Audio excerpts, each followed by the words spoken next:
எபிரெயருக்கு எழுதின நிருபம் 1ஆம் அதிகாரம். பூர்வ காலங்களில் பங்கு பங்காகவும் வகை வகையாகவும் தீர்க்கதரிசிகள் மூலமாய் பிதாக்களுக்கு திருவுளம் பற்றின தேவன் இந்த கடைசி நாட்களில் குமாரன் மூலமாய் நமக்கு திருவுளம் பற்றினார். இவரை சர்வத்துக்கும் சுதந்திரவாளியாக நியமித்தார். இவரைக் கொண்டு உலகங்களையும் உண்டாக்கினார். இவர் அவருடைய மகிமையின் பிரகாசமும் அவருடைய தன்மையின் சொரூபமுமாயிருந்து சர்வத்தையும் தம்முடைய வல்லமையுள்ள வசனத்தினாலே தாங்குகிறவராய் தம்மாலே தாமே நம்முடைய பாவங்களை நீக்கும் சுத்திகரிப்பை உண்டு பண்ணி உன்னதத்தில் உள்ள மகத்துவமானவருடைய வலது பாரிசத்திலே உட்கார்ந்தார். இவர் தேவ தூதரை பார்க்கிலும் எவ்வளவு விசேஷித்த நாமத்தை சுதந்திரித்துக் கொண்டாரோ அவ்வளவு அதிகமாய் அவர்களிலும் மேன்மையுள்ளவரானார். எப்படியெனில், நீர் என்னுடைய குமாரன், இன்று நான் உம்மை ஜனிப்பித்தேன் என்றும், நான் அவருக்கு பிதாவாயிருப்பேன், அவர் எனக்கு குமாரனாயிருப்பார் என்றும் அவர் தூதர்களில் யாருக்காவது எப்போதாகிலும் சொன்னதுண்டா? மேலும் தமது முதற்பெயரானவரை உலகத்தில் பிரவேசிக்கச் செய்தபோது தேவ தூதர் யாவரும் அவரை தொழுது கொள்ள கடவர்கள் என்றார். தேவ தூதரை குறித்தோ தம்முடைய தூதர்களை காற்றுகளாகவும் தம்முடைய ஊழியக்காரரை அக்கினி ஜுவாலைகளாகவும் செய்கிறார் என்று சொல்லியிருக்கிறது. குமாரனை நோக்கி, தேவனே, உம்முடைய சிங்காசனம் என்றென்றைக்கும் உள்ளது. உம்முடைய ராஜ்யத்தின் செங்கோல் நீதியுள்ள செங்கோலாயிருக்கிறது. நீர் நீதியை விரும்பி அக்கிரமத்தை வெறுத்திருக்கிறீர். ஆதலால் தேவனே, உம்முடைய தேவன் உமது தோழரை பார்க்கிலும் உம்மை ஆனந்த தைலத்தினால் அபிஷேகம் பண்ணினார் என்றும், கர்த்தாவே, நீர் ஆதியிலே பூமியை அஸ்திபாரப்படுத்தினீர். வானங்கள் உம்முடைய கரத்தின் கிரியைகளாயிருக்கிறது. அவைகள் அழிந்து போம், நீரோ நிலைத்திருப்பீர். அவைகளெல்லாம் வஸ்திரம் போல பழமையாய்ப்போம். ஒரு சால்வையைப் போல அவைகளை சுருட்டுவீர், அப்பொழுது மாறிப்போம். நீரோ மாறாதவராயிருக்கிறீர். உம்முடைய ஆண்டுகள் முடிந்து போவதில்லை என்றும் சொல்லியிருக்கிறது. மேலும், நான் உம்முடைய சத்துருக்களை உமக்கு பாதபடியாக்கி போடும் வரைக்கும் நீர் என்னுடைய வலது பாரிசத்தில் உட்காரும் என்று தூதர்களில் யாருக்காவது எப்போதாகிலும் அவர் சொன்னதுண்டா? ரட்சிப்பை சுதந்திரிக்கப் போகிறவர்களை நிமித்தமாக ஊழியம் செய்யும்படிக்கு அவர்கள் எல்லாரும் அனுப்பப்படும் பணிவிடை ஆவிகளாய் இருக்கிறார்கள் அல்லவா? 2ஆம் அதிகாரம். ஆகையால் நாம் கேட்டவைகளை விட்டு விலகாதபடிக்கு அவைகளை மிகுந்த ஜாக்கிரதையாய் கவனிக்க வேண்டும். ஏனெனில், தேவதூதர் மூலமாய் சொல்லப்பட்ட வசனத்திற்கு விரோதமான எந்த செய்கைக்கும் கீழ்ப்படியாமைக்கும் நீதியான தண்டனை வரத்தக்கதாக அவர்களுடைய வசனம் உறுதிப்படுத்தப்பட்டிருக்க, முதலாவது கர்த்தர் மூலமாய் அறிவிக்கப்பட்டு பின்பு அவரிடத்தில் கேட்டவர்களாலே நமக்கு உறுதியாக்கப்பட்டதும், அடையாளங்களினாலும் அற்புதங்களினாலும் பலவிதமான பலத்த செய்கைகளினாலும் தம்முடைய சித்தத்தின்படி பகிர்ந்து கொடுத்த பரிசுத்த ஆவியின் வரங்களினாலும் தேவன் தாமே சாட்சி கொடுத்ததுமாயிருக்கிற இவ்வளவு பெரிதான ரட்சிப்பை குறித்து நாம் கவலையற்றிருப்போமானால் தண்டனைக்கு எப்படி தப்பித்துக் கொள்வோம்? இனி வரும் உலகத்தை குறித்து பேசுகிறோமே, அதை அவர் தூதர்களுக்கு கீழ்ப்படுத்தவில்லை. ஒரு இடத்திலே ஒருவன் சாட்சியாக, மனுஷனை நீர் நினைக்கிறதற்கும் மனுஷனுடைய குமாரனை நீர் விசாரிக்கிறதற்கும் அவன் எம்மாத்திரம்? அவனை தேவ தூதரிலும் சற்று சிறியவனாக்கினீர். மகிமையினாலும் கனத்தினாலும் அவனுக்கு முடிசூட்டி உம்முடைய கரத்தின் கிரியைகளின் மேல் அவனை அதிகாரியாக வைத்து சகலத்தையும் அவனுடைய பாதங்களுக்கு கீழ்ப்படுத்தினீர் என்று சொன்னான். சகலத்தையும் அவனுக்கு கீழ்ப்படுத்தினார் என்கிற விஷயத்தில் அவர் அவனுக்கு கீழ்ப்படுத்தாத பொருள் ஒன்றுமில்லை. அப்படி இருந்தும் இன்னும் அவனுக்கு சகலமும் கீழ்ப்பட்டிருக்க காணோம். என்றாலும் தேவனுடைய கிருபையினால் ஒவ்வொருவருக்காகவும் மரணத்தை ருசி பார்க்கும்படிக்கு தேவதூதரிலும் சற்று சிறியவராக்கப்பட்டிருந்த இயேசு மரணத்தை உத்தரித்தது நிமித்தம் மகிமையினாலும் கனத்தினாலும் முடிசூட்டப்பட்டதை காண்கிறோம்.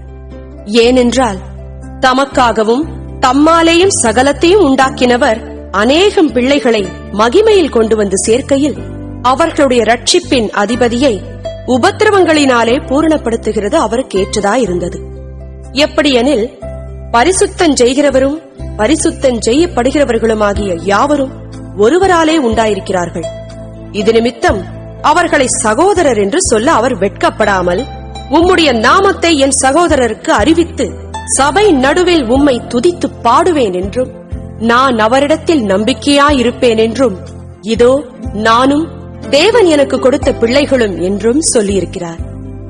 ஆதலால் பிள்ளைகள் மாம்சத்தையும் இரத்தத்தையும் உடையவர்களாயிருக்க, அவரும் அவர்களைப் போல மாம்சத்தையும் இரத்தத்தையும் உடையவரானார். மரணத்துக்கு அதிகாரியாகிய பிசாசானவனை தமது மரணத்தினாலே அழிக்கும்படிக்கும், ஜீவகாலமெல்லாம் மரண பயத்தினாலே அடிமைத்தனத்திற்குள்ளானவர்கள் யாவரையும் விடுதலை பண்ணும்படிக்கும் அப்படியானார். ஆதலால் அவர் தேவதூதருக்கு உதவியாக கை கொடாமல் ஆபிரகாமின் சந்ததிக்கு உதவியாக கை கொடுத்தார். அன்றியும் அவர் ஜனத்தின் பாவங்களை நிவிர்த்தி செய்வதற்கேதுவாக தேவ காரியங்களை குறித்து இரக்கமும் உண்மையும் உள்ள பிரதான ஆசாரியராய் இருக்கும்படிக்கு எவ்விதத்திலும் தம்முடைய சகோதரருக்கு ஒப்பாக வேண்டியதாய் இருந்தது. ஆதலால் அவர் தாமே சோதிக்கப்பட்டு பாடுபட்டதினாலே அவர் சோதிக்கப்படுகிறவர்களுக்கு உதவி செய்ய வல்லவராய் இருக்கிறார். 3ஆம் அதிகாரம். இப்படி இருக்க, பரம அழைப்புக்கு பங்குள்ளவர்களாகிய பரிசுத்த சகோதரரே, நாம் அறிக்கை பண்ணுகிற அப்போஸ்தலரும் பிரதான ஆசாரியருமாய் இருக்கிற கிறிஸ்து இயேசுவை கவனித்து பாருங்கள். மோசே தேவனுடைய வீட்டில் எங்கும் உண்மை உள்ளவனாயிருந்தது போல, இவரும் தம்மை ஏற்படுத்தினவருக்கு உண்மையுள்ளவராயிருக்கிறார். வீட்டை உண்டு பண்ணினவன் வீட்டை பார்க்கிலும் அதிக கனத்திற்குரியவனாயிருக்கிறான். அதுபோல மோசேயை பார்க்கிலும் இவர் அதிக மகிமைக்கு பாத்திரராயிருக்கிறார். ஏனெனில் எந்த வீடும் ஒருவனால் உண்டாக்கப்படும், எல்லாவற்றையும் உண்டு பண்ணினவர் தேவன். சொல்லப்பட போகிற காரியங்களுக்கு சாட்சியாக மோசே பணிவிடைக்காரனாய் அவருடைய வீட்டில் எங்கும் உண்மையுள்ளவனாயிருந்தான். கிறிஸ்துவோ அவருடைய வீட்டிற்கு மேற்பட்டவரான குமாரனாக உண்மையுள்ளவராயிருக்கிறார். நம்பிக்கையினாலே உண்டாகும் தைரியத்தையும் மேன்மை பாராட்டலையும் முடிவு பரியந்தம் உறுதியாய் பற்றிக் கொண்டிருப்போமாகில் நாமே அவருடைய வீடாயிருப்போம். ஆகையால் பரிசுத்த ஆவியானவர் சொல்லுகிறபடியே இன்று அவருடைய சத்தத்தை கேட்பீர்களாகில், வனாந்தரத்திலே கோபமூட்டின போதும் சோதனை நாளிலும் நடந்தது போல உங்கள் இருதயங்களை கடினப்படுத்தாதிருங்கள். அங்கே உங்கள் பிதாக்கள் என்னை சோதித்து என்னை பரீட்சை பார்த்து 40 வருஷ காலம் என் கிரியைகளை கண்டார்கள். ஆதலால் நான் அந்த சந்ததியை அரோசித்து, அவர்கள் எப்பொழுதும் வழுவிப் போகிற இருதயமுள்ள ஜனமென்றும் என்னுடைய வழிகளை அறியாதவர்கள் என்றும் சொல்லி, என்னுடைய இளைப்பாறுதலில் அவர்கள் பிரவேசிப்பதில்லை என்று என்னுடைய கோபத்திலே ஆணையிட்டேன் என்றார். சகோதரரே, ஜீவனுள்ள தேவனை விட்டு விலகுவதற்கேதுவான அவிசுவாசமுள்ள பொல்லாத இருதயம் உங்களில் ஒருவனுக்குள்ளும் இராதபடிக்கு நீங்கள் எச்சரிக்கையாயிருங்கள். உங்களில் ஒருவனாகிலும் பாவத்தின் வஞ்சனையினாலே கடினப்பட்டு போகாதபடிக்கு இன்று எண்ணப்படும் அளவும் நாடோறும் ஒருவருக்கொருவர் புத்தி சொல்லுங்கள். நாம் ஆரம்பத்திலே கொண்ட நம்பிக்கையை முடிவு பரியந்தம் உறுதியாய் பற்றிக் கொண்டிருப்போமாகில் கிறிஸ்துவினிடத்தில் பங்குள்ளவர்களாயிருப்போம். இன்று அவருடைய சத்தத்தை கேட்பீர்களாகில், கோபமூட்டுதலில் நடந்தது போல உங்கள் இருதயங்களை கடினப்படுத்தாதிருங்கள் என்று சொல்லி இருக்கிறது. கேட்டவர்களில் கோபமூட்டினவர்கள் யார்? மோசேயினால் எகிப்திலிருந்து புறப்பட்ட யாவரும் அப்படி செய்தார்கள் அல்லவா? மேலும் அவர் 40 வருஷமாய் யாரை அரோசித்தார்? பாவம் செய்தவர்களை அல்லவா? அவர்களுடைய சவங்கள் வனாந்தரத்தில் விழுந்து போயிற்றே. பின்னும் என்னுடைய இளைப்பாறுதலில் பிரவேசிப்பதில்லை என்று அவர் யாரை குறித்து ஆணையிட்டார்? கீழ்ப்படியாதவர்களை குறித்தல்லவா? ஆதலால் அவிசுவாசத்தினாலே அவர்கள் அதில் பிரவேசிக்க கூடாமற் போனார்கள் என்று பார்க்கிறோம். 4ஆம் அதிகாரம். ஆனபடியினாலே அவருடைய இளைப்பாறுதலில் பிரவேசிப்பதற்கேதுவான வாக்குத்தத்தம் நமக்கு உண்டாயிருக்க, உங்களில் ஒருவனும் அதை அடையாமல் பின்வாங்கி போனவனாக காணப்படாதபடிக்கு பயந்திருக்க கடவோம். ஏனெனில் சுவிசேஷம் அவர்களுக்கு அறிவிக்கப்பட்டது போல நமக்கும் அறிவிக்கப்பட்டது. கேட்டவர்கள் விசுவாசம் இல்லாமல் கேட்டபடியினால் அவர்கள் கேட்ட வசனம் அவர்களுக்கு பிரயோஜனப்படவில்லை. விசுவாசித்தவர்களாகிய நாமோ அந்த இளைப்பாறுதலில் பிரவேசிக்கிறோம். அவருடைய கிரியைகள் உலகத் தோற்றம் முதல் முடிந்திருந்தும் இவர்கள் என்னுடைய இளைப்பாறுதலில் பிரவேசிப்பதில்லை என்று என்னுடைய கோபத்திலே ஆணையிட்டேன் என்றார்.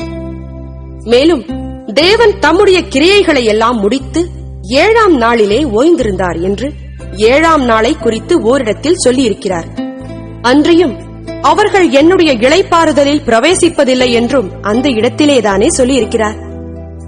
ஆகையால் சிலர் அதில் பிரவேசிப்பது இன்னும் வரப்போகிற காரியமாய் இருக்கிறபடியினாலும், சுவிசேஷத்தை முதலாவது கேட்டவர்கள் கீழ்ப்படியாமையினாலே அதில் பிரவேசியாமற் போனபடியினாலும், இன்று அவருடைய சத்தத்தை கேட்பீர்களாகில் உங்கள் இருதயங்களை கடினப்படுத்தாதிருங்கள் என்று வெகு காலத்திற்கு பின்பு தாவீதின் சங்கீதத்திலே சொல்லியிருக்கிறபடி, இன்று என்று சொல்வதினாலே பின்னும் ஒரு நாளை குறித்திருக்கிறார். யோசுவா அவர்களை இளைப்பாறுதலுக்குட்படுத்தி இருந்தால் பின்பு அவர் வேறொரு நாளை குறித்து சொல்லியிருக்க மாட்டாரே. ஆகையால் தேவனுடைய ஜனங்களுக்கு இளைப்பாறுகிற காலம் இனி வருகிறதா இருக்கிறது. ஏனெனில் அவருடைய இளைப்பாறுதலில் பிரவேசித்தவன் தேவன் தம்முடைய கிரியைகளை முடித்து ஓய்ந்தது போல தானும் தன் கிரியைகளை முடித்து ஓய்ந்திருப்பான். ஆகையால் அந்த திருஷ்டாந்தத்தின்படி ஒருவனாகிலும் கீழ்ப்படியாமையினாலே விழுந்து போகாதபடிக்கு நாம் இந்த இளைப்பாறுதலில் பிரவேசிக்க ஜாக்கிரதையாயிருக்க கடவோம். தேவனுடைய வார்த்தையானது ஜீவனும் வல்லமையும் உள்ளதாயும், இருபுறமும் கருக்குள்ள எந்த பட்டயத்திலும் கருக்கானதாயும், ஆத்துமாவையும் ஆவியையும் கணுக்களையும் ஊனையும் பிரிக்கத்தக்கதாக உருவக் குத்துகிறதாயும், இருதயத்தின் நினைவுகளையும் யோசனைகளையும் வகையறுக்கிறதாயும் இருக்கிறது. அவருடைய பார்வைக்கு மறைவான சிருஷ்டி ஒன்றுமில்லை. சகலமும் அவருடைய கண்களுக்கு முன்பாக நிர்வாணமாயும் வெளியரங்கமாயும் இருக்கிறது. அவருக்கே நாம் கணக்கு ஒப்புவிக்க வேண்டும். வானங்களின் வழியாய் பரலோகத்திற்கு போன தேவகுமாரனாகிய இயேசு என்னும் மகா பிரதான ஆசாரியர் நமக்கு இருக்கிறபடியினால் நாம் பண்ணின அறிக்கையை உறுதியாய் பற்றிக் கொண்டிருக்க கடவோம். நம்முடைய பலவீனங்களை குறித்து பரிதபிக்க கூடாத பிரதான ஆசாரியர் நமக்கிராமல், எல்லா விதத்திலும் நம்மைப் போல் சோதிக்கப்பட்டும் பாவமில்லாதவருமாயிருக்கிற பிரதான ஆசாரியரே நமக்கிருக்கிறார். ஆதலால் நாம் இரக்கத்தை பெறவும் ஏற்ற சமயத்தில் சகாயம் செய்யும் கிருபையை அடையவும் தைரியமாய் கிருபாசன தண்டையிலே சேரக்கடவோம். 5ஆம் அதிகாரம். அன்றியும் மனுஷரில் தெரிந்து கொள்ளப்பட்ட எந்த பிரதான ஆசாரியனும் பாவங்களுக்காக காணிக்கைகளையும் பலிகளையும் செலுத்தும்படி மனுஷருக்காக தேவ காரியங்களை பற்றி நியமிக்கப்படுகிறான். தானும் பலவீனமுள்ளவனானபடியினாலே அறியாதவர்களுக்கும் நெறி தப்பிப் போனவர்களுக்கும் இரங்கத்தக்கவனாயிருக்கிறான். அதனிமித்தம் அவன் ஜனங்களுடைய பாவங்களுக்காக பலியிட வேண்டியது போல தன்னுடைய பாவங்களுக்காகவும் பலியிட வேண்டியதாயிருக்கிறது. மேலும் ஆரோனைப் போல தேவனால் அழைக்கப்பட்டாலொழிய ஒருவனும் இந்த கனமான ஊழியத்துக்கு தானாய் ஏற்படுகிறதில்லை.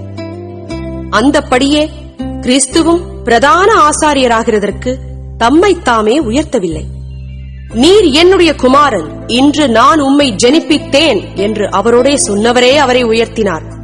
அப்படியே வேறொரு இடத்திலும் நீர் மெல்கிசேதேக்கின் முறைமையின்படி என்றென்றைக்கும் ஆசாரியராய் இருக்கிறீர் என்று சொல்லியிருக்கிறார்.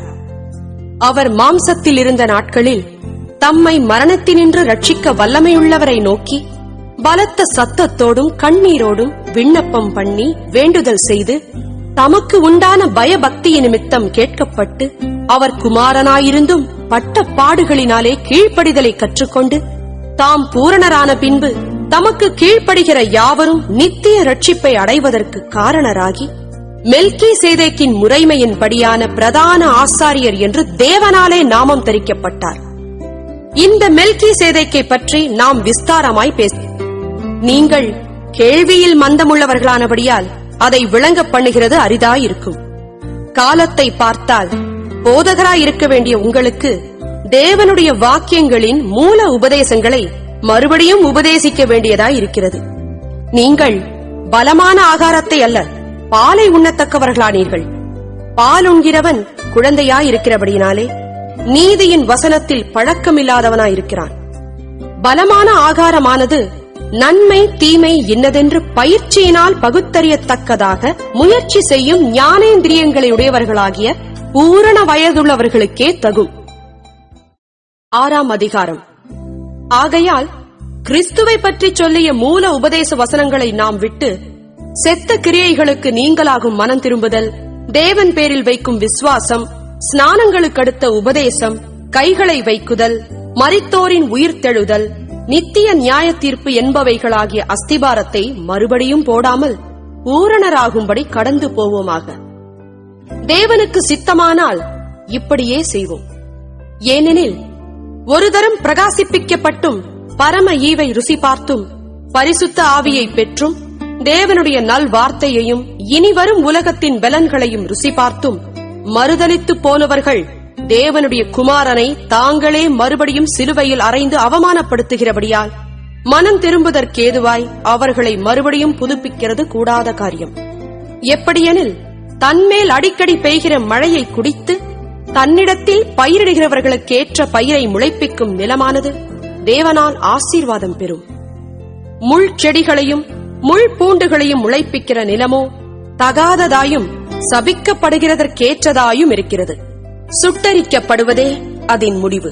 பிரியமானவர்களே, நாங்கள் இப்படி சொன்னாலும் நன்மையானவைகளும் ரட்சிப்புக்குரியவைகளுமான காரியங்கள் உங்களிடத்தில் உண்டாயிருக்கிறது என்று நம்பியிருக்கிறோம். ஏனென்றால் உங்கள் கிரியையையும் நீங்கள் பரிசுத்தவான்களுக்கு ஊழியம் செய்ததினாலும் செய்து வருகிறதினாலும் தமது நாமத்திற்காக காண்பித்த அன்புள்ள பிரயாசத்தையும் மறந்து விடுகிறதற்கு தேவன் அநீதி உள்ளவர் அல்லவே. நீங்கள் அசதியாயிராமல் வாக்குத்தத்தமான ஆசீர்வாதங்களை விசுவாசத்தினாலும் நீடிய பொறுமையினாலும் சுதந்திரித்துக் கொள்ளுகிறவர்களை பின்பற்றுகிறவர்களாயிருந்து உங்களுக்கு நம்பிக்கையின் பூரண நிச்சயம் உண்டாகும்படி நீங்கள் யாவரும் முடிவு பரியந்தம் அப்படியே ஜாக்கிரதையை காண்பிக்க வேண்டும் என்று ஆசையாயிருக்கிறோம்.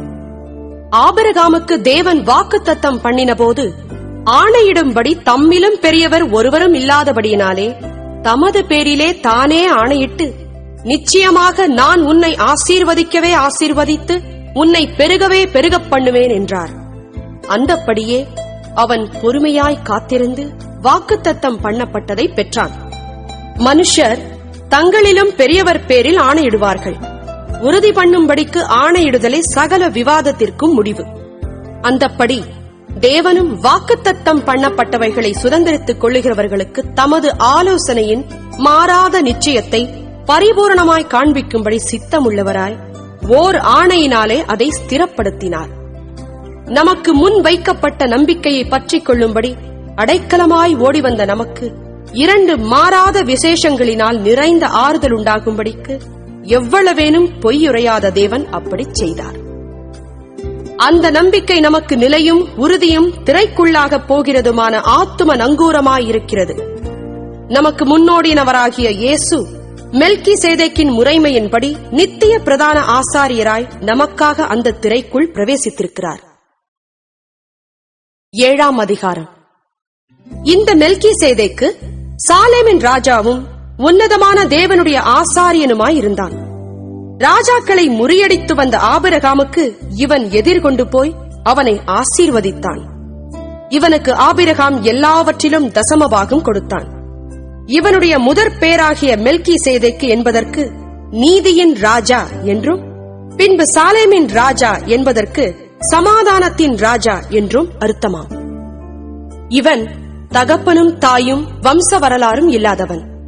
இவன் நாட்களின் துவக்கமும் ஜீவனின் முடிவும் உடையவனாயிராமல் தேவனுடைய குமாரனுக்கு ஒப்பானவனாய் என்றென்றைக்கும் ஆசாரியனாக நிலைத்திருக்கிறான். இவன் எவ்வளவு பெரியவனாயிருக்கிறான் பாருங்கள். கோத்திர தலைவனாகிய ஆபிரகாம் முதலாய் கொள்ளையிடப்பட்ட பொருள்களில் இவனுக்கு தசமபாகம் கொடுத்தான்.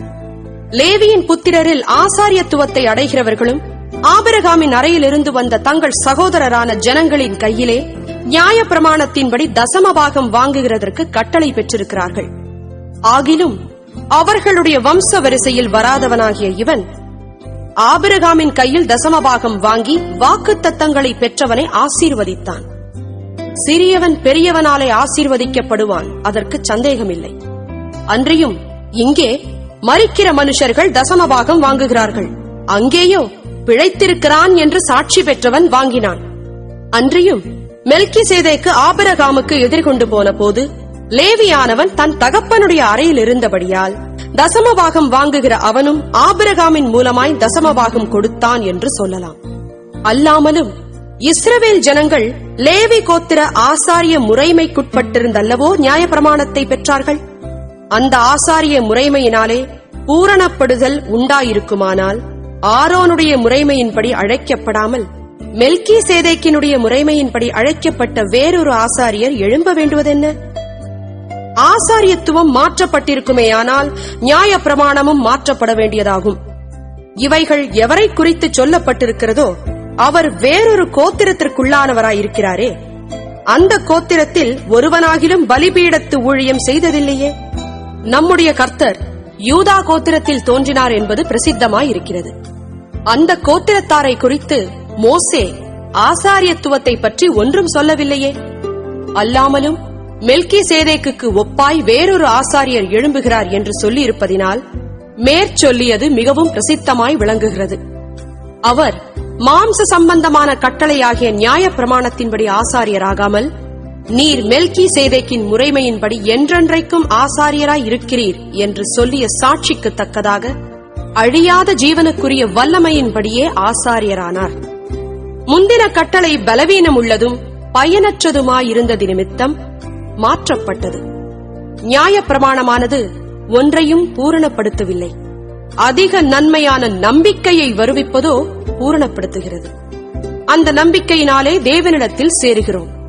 அன்றியும் அவர்கள் ஆணையில்லாமல் ஆசாரியராக்கப்படுகிறார்கள். இவரோ, நீர் மெல்கிசேதேக்கின் முறைமையின்படி என்றென்றைக்கும் ஆசாரியராய் இருக்கிறீர் என்று கர்த்தர் ஆணையிட்டார், மனம் மாறாமலும் இருப்பார் என்று தம்முடனே சொன்னவராலே ஆணையோடே ஆசாரியரானார். ஆனதால் இயேசுவானவர் ஆணையின்படியே ஆசாரியராக்கப்பட்டது எவ்வளவு விசேஷித்த காரியமோ அவ்வளவு விசேஷித்த உடன்படிக்கைக்கு பிணையாளியானார். அன்றியும் அவர்கள் மரணத்தி நிமித்தம் நிலைத்திருக்க கூடாதவர்களானபடியால் ஆசாரியராக்கப்படுகிறவர்கள் அநேகராயிருக்கிறார்கள். இவரோ என்றென்றைக்கும் நிலைத்திருக்கிறபடியினாலே மாறிப்போகாத ஆசாரியத்துவம் உள்ளவராயிருக்கிறார். மேலும் தமது மூலமாய் தேவனிடத்தில் சேருகிறவர்களுக்காக வேண்டுதல் செய்யும்படிக்கு அவர் எப்பொழுதும் உயிரோடு இருக்கிறவர் ஆகையால் அவர்களை முற்றுமுடிய ரட்சிக்க வல்லவராயும் இருக்கிறார். பரிசுத்தரும் குற்றமற்றவரும் மாசில்லாதவரும் பாவிகளுக்கு விலகினவரும் வானங்களிலும் உயர்ந்தவருமாயிருக்கிற இவ்விதமான பிரதான ஆசாரியரே நமக்கு ஏற்றவராயிருக்கிறார். அவர் பிரதான ஆசாரியர்களைப் போல முன்பு சொந்த பாவங்களுக்காகவும் பின்பு ஜனங்களுடைய பாவங்களுக்காகவும் நாடோறும் பலியிட வேண்டுவதில்லை. ஏனெனில் தம்மை தாமே பலியிட்டதினாலே இதை ஒரே தரம் செய்து முடித்தார். நியாய பிரமாணமானது பலவீனமுள்ள மனுஷர்களை பிரதான ஆசாரியராக ஏற்படுத்துகிறது. நியாய பிரமாணத்திற்கு பின்பு உண்டான ஆணையோடே விளங்கிய வசனமோ என்றென்றைக்கும் பூரணரான குமாரனை ஏற்படுத்துகிறது. 8ஆம் அதிகாரம். மேற்சொல்லியவைகளின் முக்கியமான பொருள் என்னவெனில், பரலோகத்தில் உள்ள மகத்துவ ஆசனத்தின் வலது பாரிசத்திலே உட்கார்ந்திருக்கிறவருமாய் பரிசுத்த ஸ்தலத்திலும் மனுஷரால் அல்ல கர்த்தரால் ஸ்தாபிக்கப்பட்ட மெய்யான கூடாரத்திலும் ஆசாரிய ஊழியம் செய்கிறவருமாய் இருக்கிற பிரதான ஆசாரியர் நமக்கு உண்டு. ஒவ்வொரு பிரதான ஆசாரியனும் காணிக்கைகளையும் பலிகளையும் செலுத்தும்படி நியமிக்கப்படுகிறான். ஆதலால் செலுத்தும்படிக்கு ஏதோ ஒன்று இவருக்கும் அவசியம் வேண்டியதா இருக்கிறது. பூமியிலே அவர் இருப்பாரானால் ஆசாரியராய் இருக்க மாட்டார். ஏனெனில் நியாய பிரமாணத்தின்படி காணிக்கைகளை செலுத்துகிற ஆசாரியர்கள் இருக்கிறார்களே. இவர்கள் செய்யும் ஆராதனை பரலோகத்தில் உள்ளவைகளின் சாயலுக்கும் நிழலுக்கும் ஒத்திருக்கிறது. அப்படியே மோசே கூடாரத்தை உண்டு பண்ண போகையில் மலையிலே உனக்கு காண்பிக்கப்பட்ட மாதிரியின்படியே நீ எல்லாவற்றையும் செய்ய எச்சரிக்கையாயிரு என்று தேவன் அவனுக்கு கட்டளையிட்டார். இவரோ விசேஷித்த வாக்குத்தத்தங்களின் பேரில் ஸ்தாபிக்கப்பட்ட விசேஷித்த உடன்படிக்கைக்கு எப்படி மத்தியஸ்தராயிருக்கிறாரோ அப்படியே முக்கியமான ஆசாரிய ஊழியத்தையும் பெற்றிருக்கிறார். அந்த முதலாம் உடன்படிக்கை பிழையில்லாதிருந்ததானால் 2ஆம் உடன்படிக்கைக்கு இடம் தேட வேண்டுவதில்லையே. அவர்களை குற்றப்படுத்தி அவர்களை நோக்கி, இதோ கர்த்தர் சொல்லுகிறது என்னவெனில், இஸ்ரவேல் குடும்பத்தோடும் யூதா குடும்பத்தோடும் நான் புது உடன்படிக்கையை ஏற்படுத்தும் காலம் வருகிறது. அவர்களுடைய பிதாக்களை எகிப்து தேசத்திலிருந்து கொண்டு வரும்படிக்கு நான் அவர்களுடைய கையை பிடித்த நாளிலே அவர்களோடு பண்ணின உடன்படிக்கையைப் போல இது இருப்பதில்லை. அந்த உடன்படிக்கையிலே அவர்கள் நிலை நிற்கவில்லையே, நானும் அவர்களை புறக்கணித்தேன் என்று கர்த்தர் சொல்லுகிறார். அந்த நாட்களுக்கு பின்பு நான் இஸ்ரவேல் குடும்பத்தாரோடே பண்ணும் உடன்படிக்கையாவது, என்னுடைய பிரமாணங்களை அவர்களுடைய மனதிலே வைத்து அவர்களுடைய இருதயங்களில் அவைகளை எழுதுவேன். நான் அவர்கள் தேவனாயிருப்பேன், அவர்கள் என் ஜனமாயிருப்பார்கள். அப்பொழுது சிறியவன் முதற்கொண்டு பெரியவன் வரைக்கும் எல்லாரும் என்னை அறிவார்கள். ஆகையால் கர்த்தரை அறிந்து கொள் என்று ஒருவன் தன் அயலானுக்கும் ஒருவன் தன் சகோதரனுக்கும் போதிக்க வேண்டுவதில்லை. ஏனெனில் நான் அவர்கள் அநியாயங்களை கிருபையாய் மன்னித்து அவர்கள் பாவங்களையும் அக்கிரமங்களையும் இனி நினையாமல் இருப்பேன் என்று கர்த்தர் சொல்லுகிறார். புது உடன்படிக்கை என்று அவர் சொல்லுகிறதினாலே முந்தினதை பழமையாக்கினார். பழமையானதும் நாள்பட்டதுமாயிருக்கிறது, உருவழிந்து போக காலம் சமீபித்திருக்கிறது. 9ஆம் அதிகாரம். அன்றியும் 1ஆம் உடன்படிக்கையானது ஆராதனைக்கேற்ற முறைமைகளும் பூமிக்குரிய பரிசுத்த ஸ்தலமும் உடையதாயிருந்தது. எப்படியெனில், ஒரு கூடாரம் உண்டாக்கப்பட்டிருந்தது. அதன் முந்தின பாகத்தில் குத்துவிளக்கும் மேஜையும் தேவ சமூக தப்பங்களும் இருந்தன. அது பரிசுத்த ஸ்தலம் என்னப்படும்.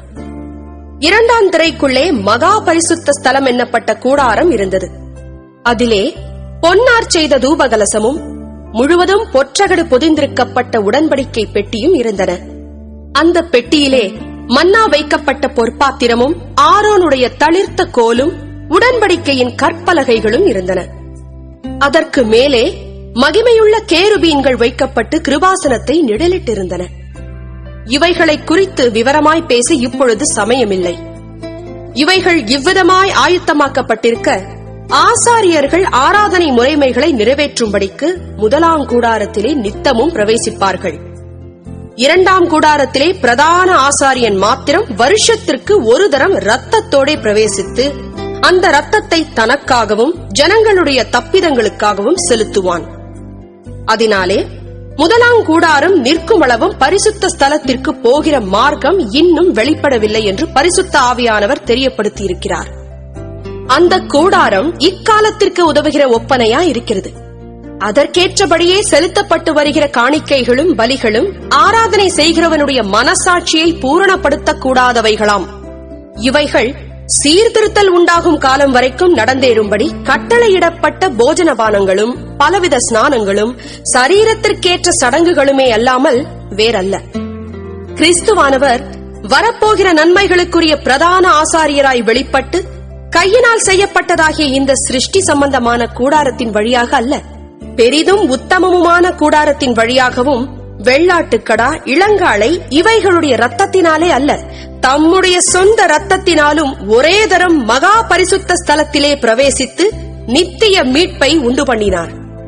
அதெப்படியெனில், காளை வெள்ளாட்டுக்கடா இவைகளின் இரத்தமும் தீட்டுப்பட்டவர்கள் மேல் தெளிக்கப்பட்ட கடாரியின் சாம்பலும் சரீர சுத்தி உண்டாகும்படி பரிசுத்தப்படுத்துமானால், நித்திய ஆவியினாலே தம்மை தாமே பழுதற்ற பலியாக தேவனுக்கு ஒப்புக் கொடுத்த கிறிஸ்துவனுடைய இரத்தம் ஜீவனுள்ள தேவனுக்கு ஊழியம் செய்வதற்கு உங்கள் மனசாட்சியை செத்த கிரியைகள் அறச் சுத்திகரிப்பது எவ்வளவு நிச்சயம். ஆகையால் 1ஆம் உடன்படிக்கையின் காலத்திலே நடந்த அக்கிரமங்களை நிவிர்த்தி செய்யும் பொருட்டு அவர் மரணமடைந்து அழைக்கப்பட்டவர்கள் வாக்குத்தத்தம் பண்ணப்பட்ட நித்திய சுதந்திரத்தை அடைந்து கொள்வதற்காக புது உடன்படிக்கையின் மத்தியஸ்தராய் இருக்கிறார். ஏனென்றால், எங்கே மரண சாசனம் உண்டோ அங்கே அந்த சாசனத்தை எழுதினவனுடைய மரணமும் உண்டாக வேண்டும். எப்படியெனில், மரணம் உண்டான பின்பே மரண சாசனம் உறுதிப்படும். அதை எழுதினவன் உயிரோடு இருக்கையில் அதற்கு பலனில்லையே.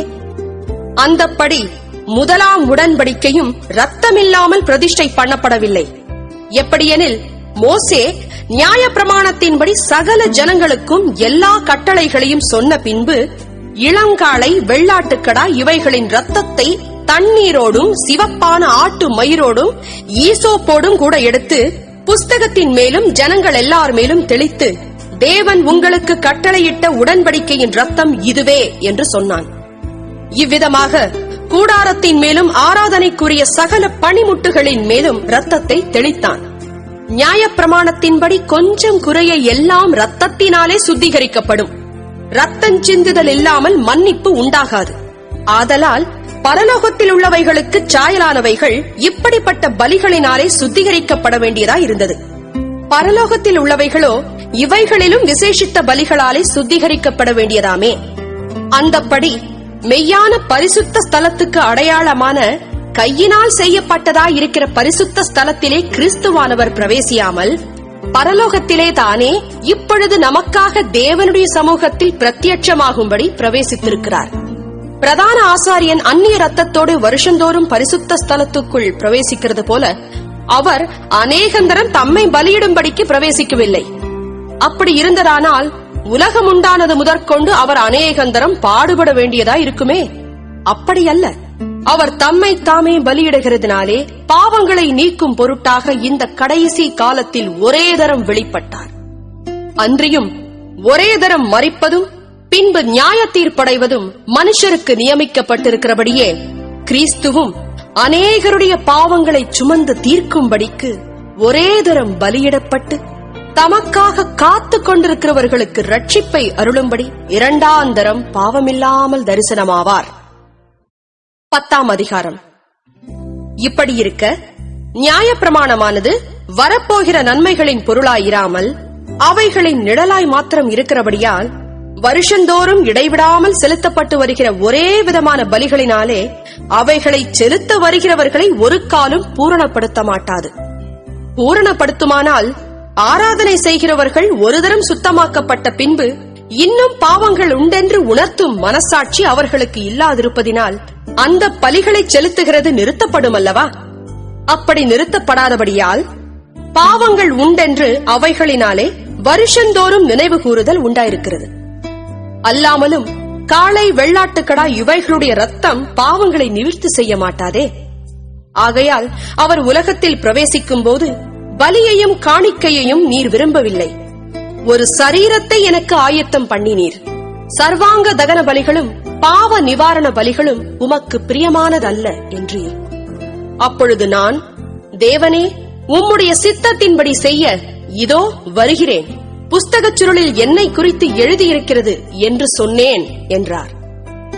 நியாயப்பிரமாணத்தின்படி செலுத்தப்பட்டு வருகிற பலிகளை குறித்து மேற்சொல்லியபடி பலியையும் காணிக்கையையும் சர்வாங்க தகன பலிகளையும் பாவ நிவாரண பலிகளையும் நீர் விரும்பவில்லை, அவைகள் உமக்கு பிரியமானதல்ல என்று சொன்ன பின்பு, தேவனே, உம்முடைய சித்தத்தின்படி செய்ய இதோ வருகிறேன் என்று சொன்னார். இரண்டாவதை நிலைநிறுத்துவதற்கு முதலாவதை நீக்கி போடுகிறார். இயேசு கிறிஸ்துவனுடைய சரீரம் ஒரே தரம் பலியிடப்பட்டதினாலே அந்த சித்தத்தின்படி நாம் பரிசுத்தமாக்கப்பட்டிருக்கிறோம். அன்றியும் எந்த ஆசாரியனும் நாடோறும் ஆராதனை செய்கிறவனாயும் பாவங்களை ஒரு காலம் நிவிர்த்தி செய்யக்கூடாத ஒரேவித பலிகளை அநேகந்தரம் செலுத்தி வருகிறவனாயும் நிற்பான். இவரோ பாவங்களுக்காக ஒரே பலியை செலுத்தி என்றென்றைக்கும் தேவனுடைய வலது பாரிசத்தில் உட்கார்ந்து இனி தம்முடைய சத்துருக்களை தமது பாதபடியாக்கி போடும் வரைக்கும் காத்துக் கொண்டிருக்கிறார். ஏனெனில் பரிசுத்தமாக்கப்படுகிறவர்களை ஒரே பலியினாலே இவர் என்றென்றைக்கும் பூரணப்படுத்தி இருக்கிறார். இதை குறித்து பரிசுத்த ஆவியானவரும் நமக்கு சாட்சி சொல்லுகிறார். எப்படியெனில், அந்த நாட்களுக்கு பின்பு நான் அவர்களோடே பண்ணும் உடன்படிக்கையாவது, நான் என்னுடைய பிரமாணங்களை அவர்களுடைய இருதயங்களில் வைத்து அவைகளை அவர்களுடைய மனதில் எழுதுவேன் என்று கர்த்தர் சொல்லுகிறார் என்பதை உரைத்த பின்பு அவர்களுடைய பாவங்களையும் அவர்களுடைய அக்கிரமங்களையும் நான் இனி நினைப்பதில்லை என்பதை சொல்லுகிறார். இவைகள் மன்னிக்கப்பட்டதுண்டானால் இனி பாவத்து நிமித்தம் பலி செலுத்தப்படுவதில்லையே.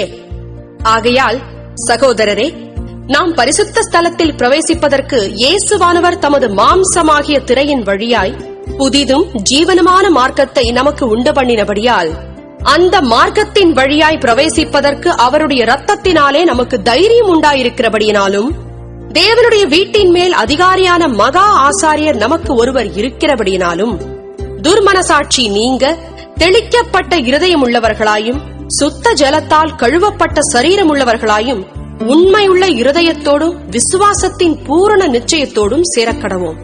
அல்லாமலும் நம்முடைய நம்பிக்கையை அறிக்கையிடுகிறதில் அசைவில்லாமல் உறுதியாயிருக்க கடவோம். வாக்குத்தத்தம் பண்ணினவர் உண்மையுள்ளவராயிருக்கிறாரே. மேலும் அன்புக்கும் நற்கிரியைகளுக்கும் நாம் ஏவப்படும்படி ஒருவரையொருவர் கவனித்து சபை கூடி வருதலை சிலர் விட்டுவிடுகிறது போல நாமும் விட்டுவிடாமல் ஒருவருக்கொருவர் புத்தி சொல்ல கடவோம். நாளானது சமீபித்து வருகிறதை எவ்வளவாய் பார்க்கிறீர்களோ அவ்வளவாய் புத்தி சொல்ல வேண்டும். சத்தியத்தை அறியும் அறிவை அடைந்த பின்பு நாம் மனப்பூர்வமாய் பாவம் செய்கிறவர்களாயிருந்தால் பாவங்களின் நிமித்தம் செலுத்தத்தக்க வேறொரு பலி இனி இராமல் நியாய தீர்ப்பு வருமென்று பயத்தோடே எதிர்பார்க்குதலும் விரோதிகளை பட்சிக்கும் கோபாக்கினையுமே இருக்கும். மோசேயினுடைய பிரமாணத்தை தள்ளுகிறவன் இரக்கம் பெறாமல் 2-3 சாட்சிகளின் வாக்கினாலே சாகிறானே. தேவனுடைய குமாரனை காலின் கீழ் மிதித்து தன்னை பரிசுத்தம் செய்த உடன்படிக்கையின் இரத்தத்தை அசுத்தம் என்றெண்ணி கிருபையின் ஆவியை நிந்திக்கிறவன் எவ்வளவு கொடிதான ஆக்கினைக்கு பாத்திரவானாயிருப்பான் என்பதை யோசித்துப் பாருங்கள். பழிவாங்குதல் எனக்குரியது, நானே பதில் செய்வேன் என்று கர்த்தர் சொல்லுகிறார் என்றும், கர்த்தர் தம்முடைய ஜனங்களை நியாயந்தீர்ப்பார் என்று சொன்னவர் இன்னார் என்று அறிவோம். ஜீவனுள்ள தேவனுடைய கைகளில் விழுகிறது பயங்கரமாயிருக்குமே. முந்தின நாட்களை நினைத்துக் கொள்ளுங்கள். நீங்கள் பிரகாசமாக்கப்பட்டிருந்த அந்த நாட்களில் உபத்திரவங்களாகிய மிகுந்த போராட்டத்தை சகித்தீர்களே. நிந்தைகளாலும் உபத்திரவங்களாலும் நீங்கள் வேடிக்கையாக்கப்பட்டதும் அல்லாமல் அப்படி நடத்தப்பட்டவர்களுக்கு பங்காளிகளுமானீர்கள். நான் கட்டப்பட்டிருக்கையில் நீங்கள் என்னை குறித்து பரிதபித்ததுமன்றி பரலோகத்தில் அதிக மேன்மையும் நிலையுள்ளதுமான சுதந்திரம் உங்களுக்கு உண்டென்று அறிந்து உங்கள் ஆஸ்திகளையும் சந்தோஷமாய் கொள்ளையிடக் கொடுத்தீர்கள். ஆகையால் மிகுந்த பலனுக்கேதுவான உங்கள் தைரியத்தை விட்டுவிடாதிருங்கள். நீங்கள் தேவனுடைய சித்தத்தின்படி செய்து வாக்குத்தத்தம் பண்ணப்பட்டதை பெறும்படிக்கு பொறுமை உங்களுக்கு வேண்டியதாயிருக்கிறது. வருகிறவர் இன்னும் கொஞ்ச காலத்தில் வருவார், தாமதம் பண்ணார். விசுவாசத்தினாலே நீதிமான் பிழைப்பான், பின்வாங்கி போவானானால் அவன் மேல் என் ஆத்துமா பிரியமாயிராது என்கிறார். நாமோ கெட்டுப்போக பின்வாங்குகிறவர்களாயிராமல் ஆத்துமா ஈடேற விசுவாசிக்கிறவர்களாயிருக்கிறோம்.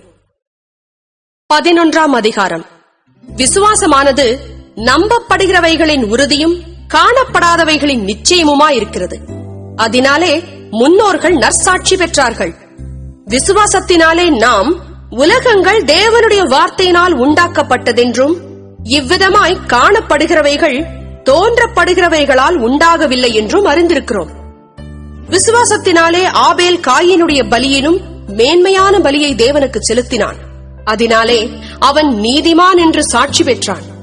அவனுடைய காணிக்கைகளை குறித்து தேவனே சாட்சி கொடுத்தார். அவன் மரித்தும் இன்னும் பேசுகிறான். விசுவாசத்தினாலே ஏனோக்கு மரணத்தை காணாதபடிக்கு எடுத்துக் கொள்ளப்பட்டான். தேவன் அவனை எடுத்துக்கொண்டபடியினாலே அவன் காணப்படாமற் போனான். அவன் தேவனுக்கு பிரியமானவன் என்று அவன் எடுத்துக் கொள்ளப்படுவதற்கு முன்னமே சாட்சி பெற்றான். விசுவாசம் இல்லாமல் தேவனுக்கு பிரியமாயிருப்பது கூடாத காரியம். ஏனென்றால் தேவனிடத்தில் சேருகிறவன் அவர் உண்டென்றும் அவர் தம்மை தேடுகிறவர்களுக்கு பலன் அளிக்கிறவர் என்றும் விசுவாசிக்க வேண்டும். விசுவாசத்தினாலே நோவா தற்காலத்திலே காணாதவைகளை குறித்து தேவ எச்சரிப்பு பெற்று பயபக்தி உள்ளவனாகி தன் குடும்பத்தை ரட்சிப்பதற்கு பேழையை உண்டு பண்ணினான். அதனாலே அவன் உலகம் ஆக்கினைக்குள்ளானதென்று தீர்த்து விசுவாசத்தினால் உண்டாகும் நீதிக்கு சுதந்திரவாளியானான். விசுவாசத்தினாலே ஆபிரகாம் தான் சுதந்திரமாக பெறப்போகிற இடத்திற்கு போகும்படி அழைக்கப்பட்ட போது கீழ்ப்படிந்து தான் போகும் இடம் இன்னதென்று அறியாமல் புறப்பட்டு போனான். விசுவாசத்தினாலே அவன் வாக்குத்தத்தம் பண்ணப்பட்ட தேசத்திலே பரதேசியைப் போல சஞ்சரித்து அந்த வாக்குத்தத்தத்திற்கு உடன் சுதந்திரராகிய ஈசாக்கோடும் யாக்கோபோடும் கூடாரங்களிலே குடியிருந்தான். ஏனெனில் தேவன் தாமே கட்டி உண்டாக்கின அஸ்திபாரங்களுள்ள நகரத்துக்கு அவன் காத்திருந்தான். விசுவாசத்தினாலே சாராளும் வாக்குத்தத்தம் பண்ணினவர் உண்மையுள்ளவர் என்றெண்ணி கர்ப்பந்தரிக்க பலனடைந்து வயது சென்றவளாயிருந்தும் பிள்ளை பெற்றாள். ஆனபடியால் சரீரஞ்செத்தவன் என்று எண்ணத்தகும் ஒருவனாலே வானத்திலுள்ள பெருக்கமான நட்சத்திரங்களைப் போலவும் கடற்கரையிலுள்ள எண்ணிறந்த மணலைப் போலவும் மிகுந்த ஜனங்கள் பிறந்தார்கள். இவர்கள் எல்லாரும் வாக்குத்தத்தம் பண்ணப்பட்டவைகளை அடையாமல் தூரத்திலே அவைகளைக் கண்டு நம்பி அணைத்துக் கொண்டு பூமியின் மேல் தங்களை அந்நியரும் பரதேசிகளும் என்று அறிக்கையிட்டு விசுவாசத்தோடே மரித்தார்கள். இப்படி அறிக்கையிடுகிறவர்கள் சுயதேசத்தை நாடி போகிறோம் என்று தெரியப்படுத்துகிறார்கள்.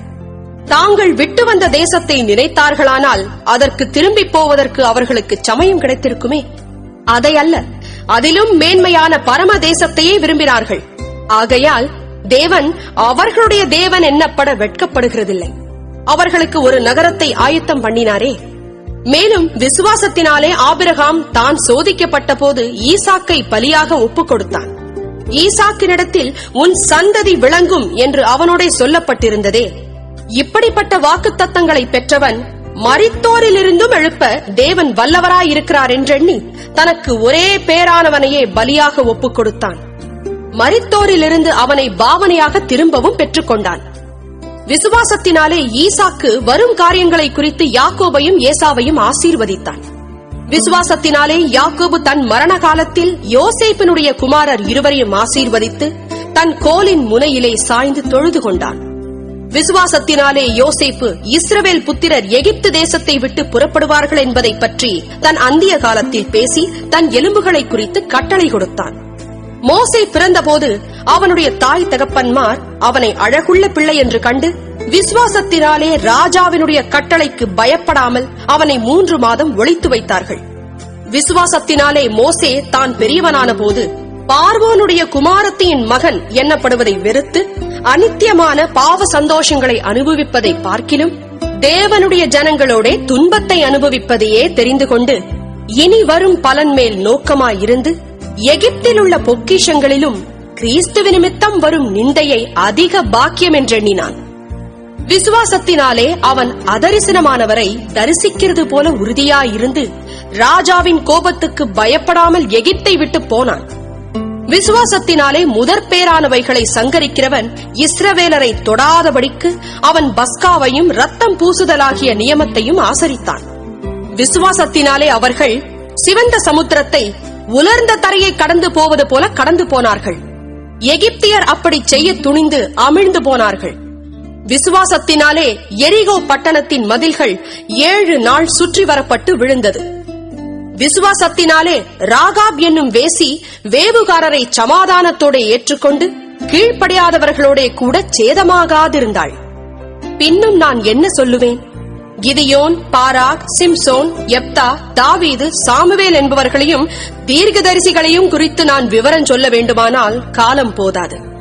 விசுவாசத்தினாலே அவர்கள் ராஜ்யங்களை ஜெயித்தார்கள், நீதியை நடப்பித்தார்கள், வாக்குத்தத்தங்களை பெற்றார்கள், சிங்கங்களின் வாய்களை அடைத்தார்கள், அக்கினியின் உக்கிரத்தை அவித்தார்கள், பட்டயக்கருக்குக்கு தப்பினார்கள், பலவீனத்தில் பலன் கொண்டார்கள், யுத்தத்தில் வல்லவர்களானார்கள், அந்நியருடைய சேனைகளை முறியடித்தார்கள்.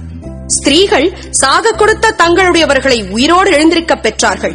வேறு சிலர் மேன்மையான உயிர்த்தெழுதலை அடையும்படிக்கு விடுதலை பெறச் சம்மதியாமல் வாதிக்கப்பட்டார்கள். வேறு சிலர் நிந்தைகளையும் அடிகளையும் கட்டுகளையும் காவலையும் அனுபவித்தார்கள். கல்லெறியுண்டார்கள், வாளால் அறுப்புண்டார்கள், பரீட்சை பார்க்கப்பட்டார்கள், பட்டயத்தினாலே வெட்டப்பட்டு மரித்தார்கள், செம்மறியாட்டு தோள்களையும் வெள்ளாட்டு தோள்களையும் போர்த்துக் கொண்டு திரிந்து குறைவையும் உபத்திரவத்தையும் துன்பத்தையும் அனுபவித்தார்கள். உலகம் அவர்களுக்கு பாத்திரமாயிருக்கவில்லை. அவர்கள் வனாந்தரங்களிலேயும் மலைகளிலேயும் குகைகளிலேயும் பூமியின் வெடிப்புகளிலேயும் சிதறுண்டு அலைந்தார்கள். இவர்கள் எல்லாரும் விசுவாசத்தினாலே நற்சாட்சி பெற்றும் வாக்குத்தத்தம் பண்ணப்பட்டதை அடையாமற் போனார்கள். அவர்கள் நம்மை அல்லாமல் பூரணராகாதபடிக்கு விசேஷித்த நன்மையானதொன்றை தேவன் நமக்கென்று முன்னதாக நியமித்திருந்தார். 12ஆம் அதிகாரம். ஆகையால் மேகம் போன்ற இத்தனை திரளான சாட்சிகள் நம்மை சூழ்ந்து கொண்டிருக்க பாரமான யாவற்றையும் நம்மை சுற்றி நெருங்கி நிற்கிற பாவத்தையும் தள்ளிவிட்டு விசுவாசத்தை துவக்குகிறவரும் முடிக்கிறவருமாயிருக்கிற இயேசுவை நோக்கி நமக்கு நியமித்திருக்கிற ஓட்டத்தில் பொறுமையோடே ஓடக்கடவும். அவர் தமக்கு முன் வைத்திருந்த சந்தோஷத்தின் பொருட்டு அவமானத்தை எண்ணாமல் சிலுவையை சகித்து தேவனுடைய சிங்காசனத்தின் வலது பாரிசத்தில் வீற்றிருக்கிறார்.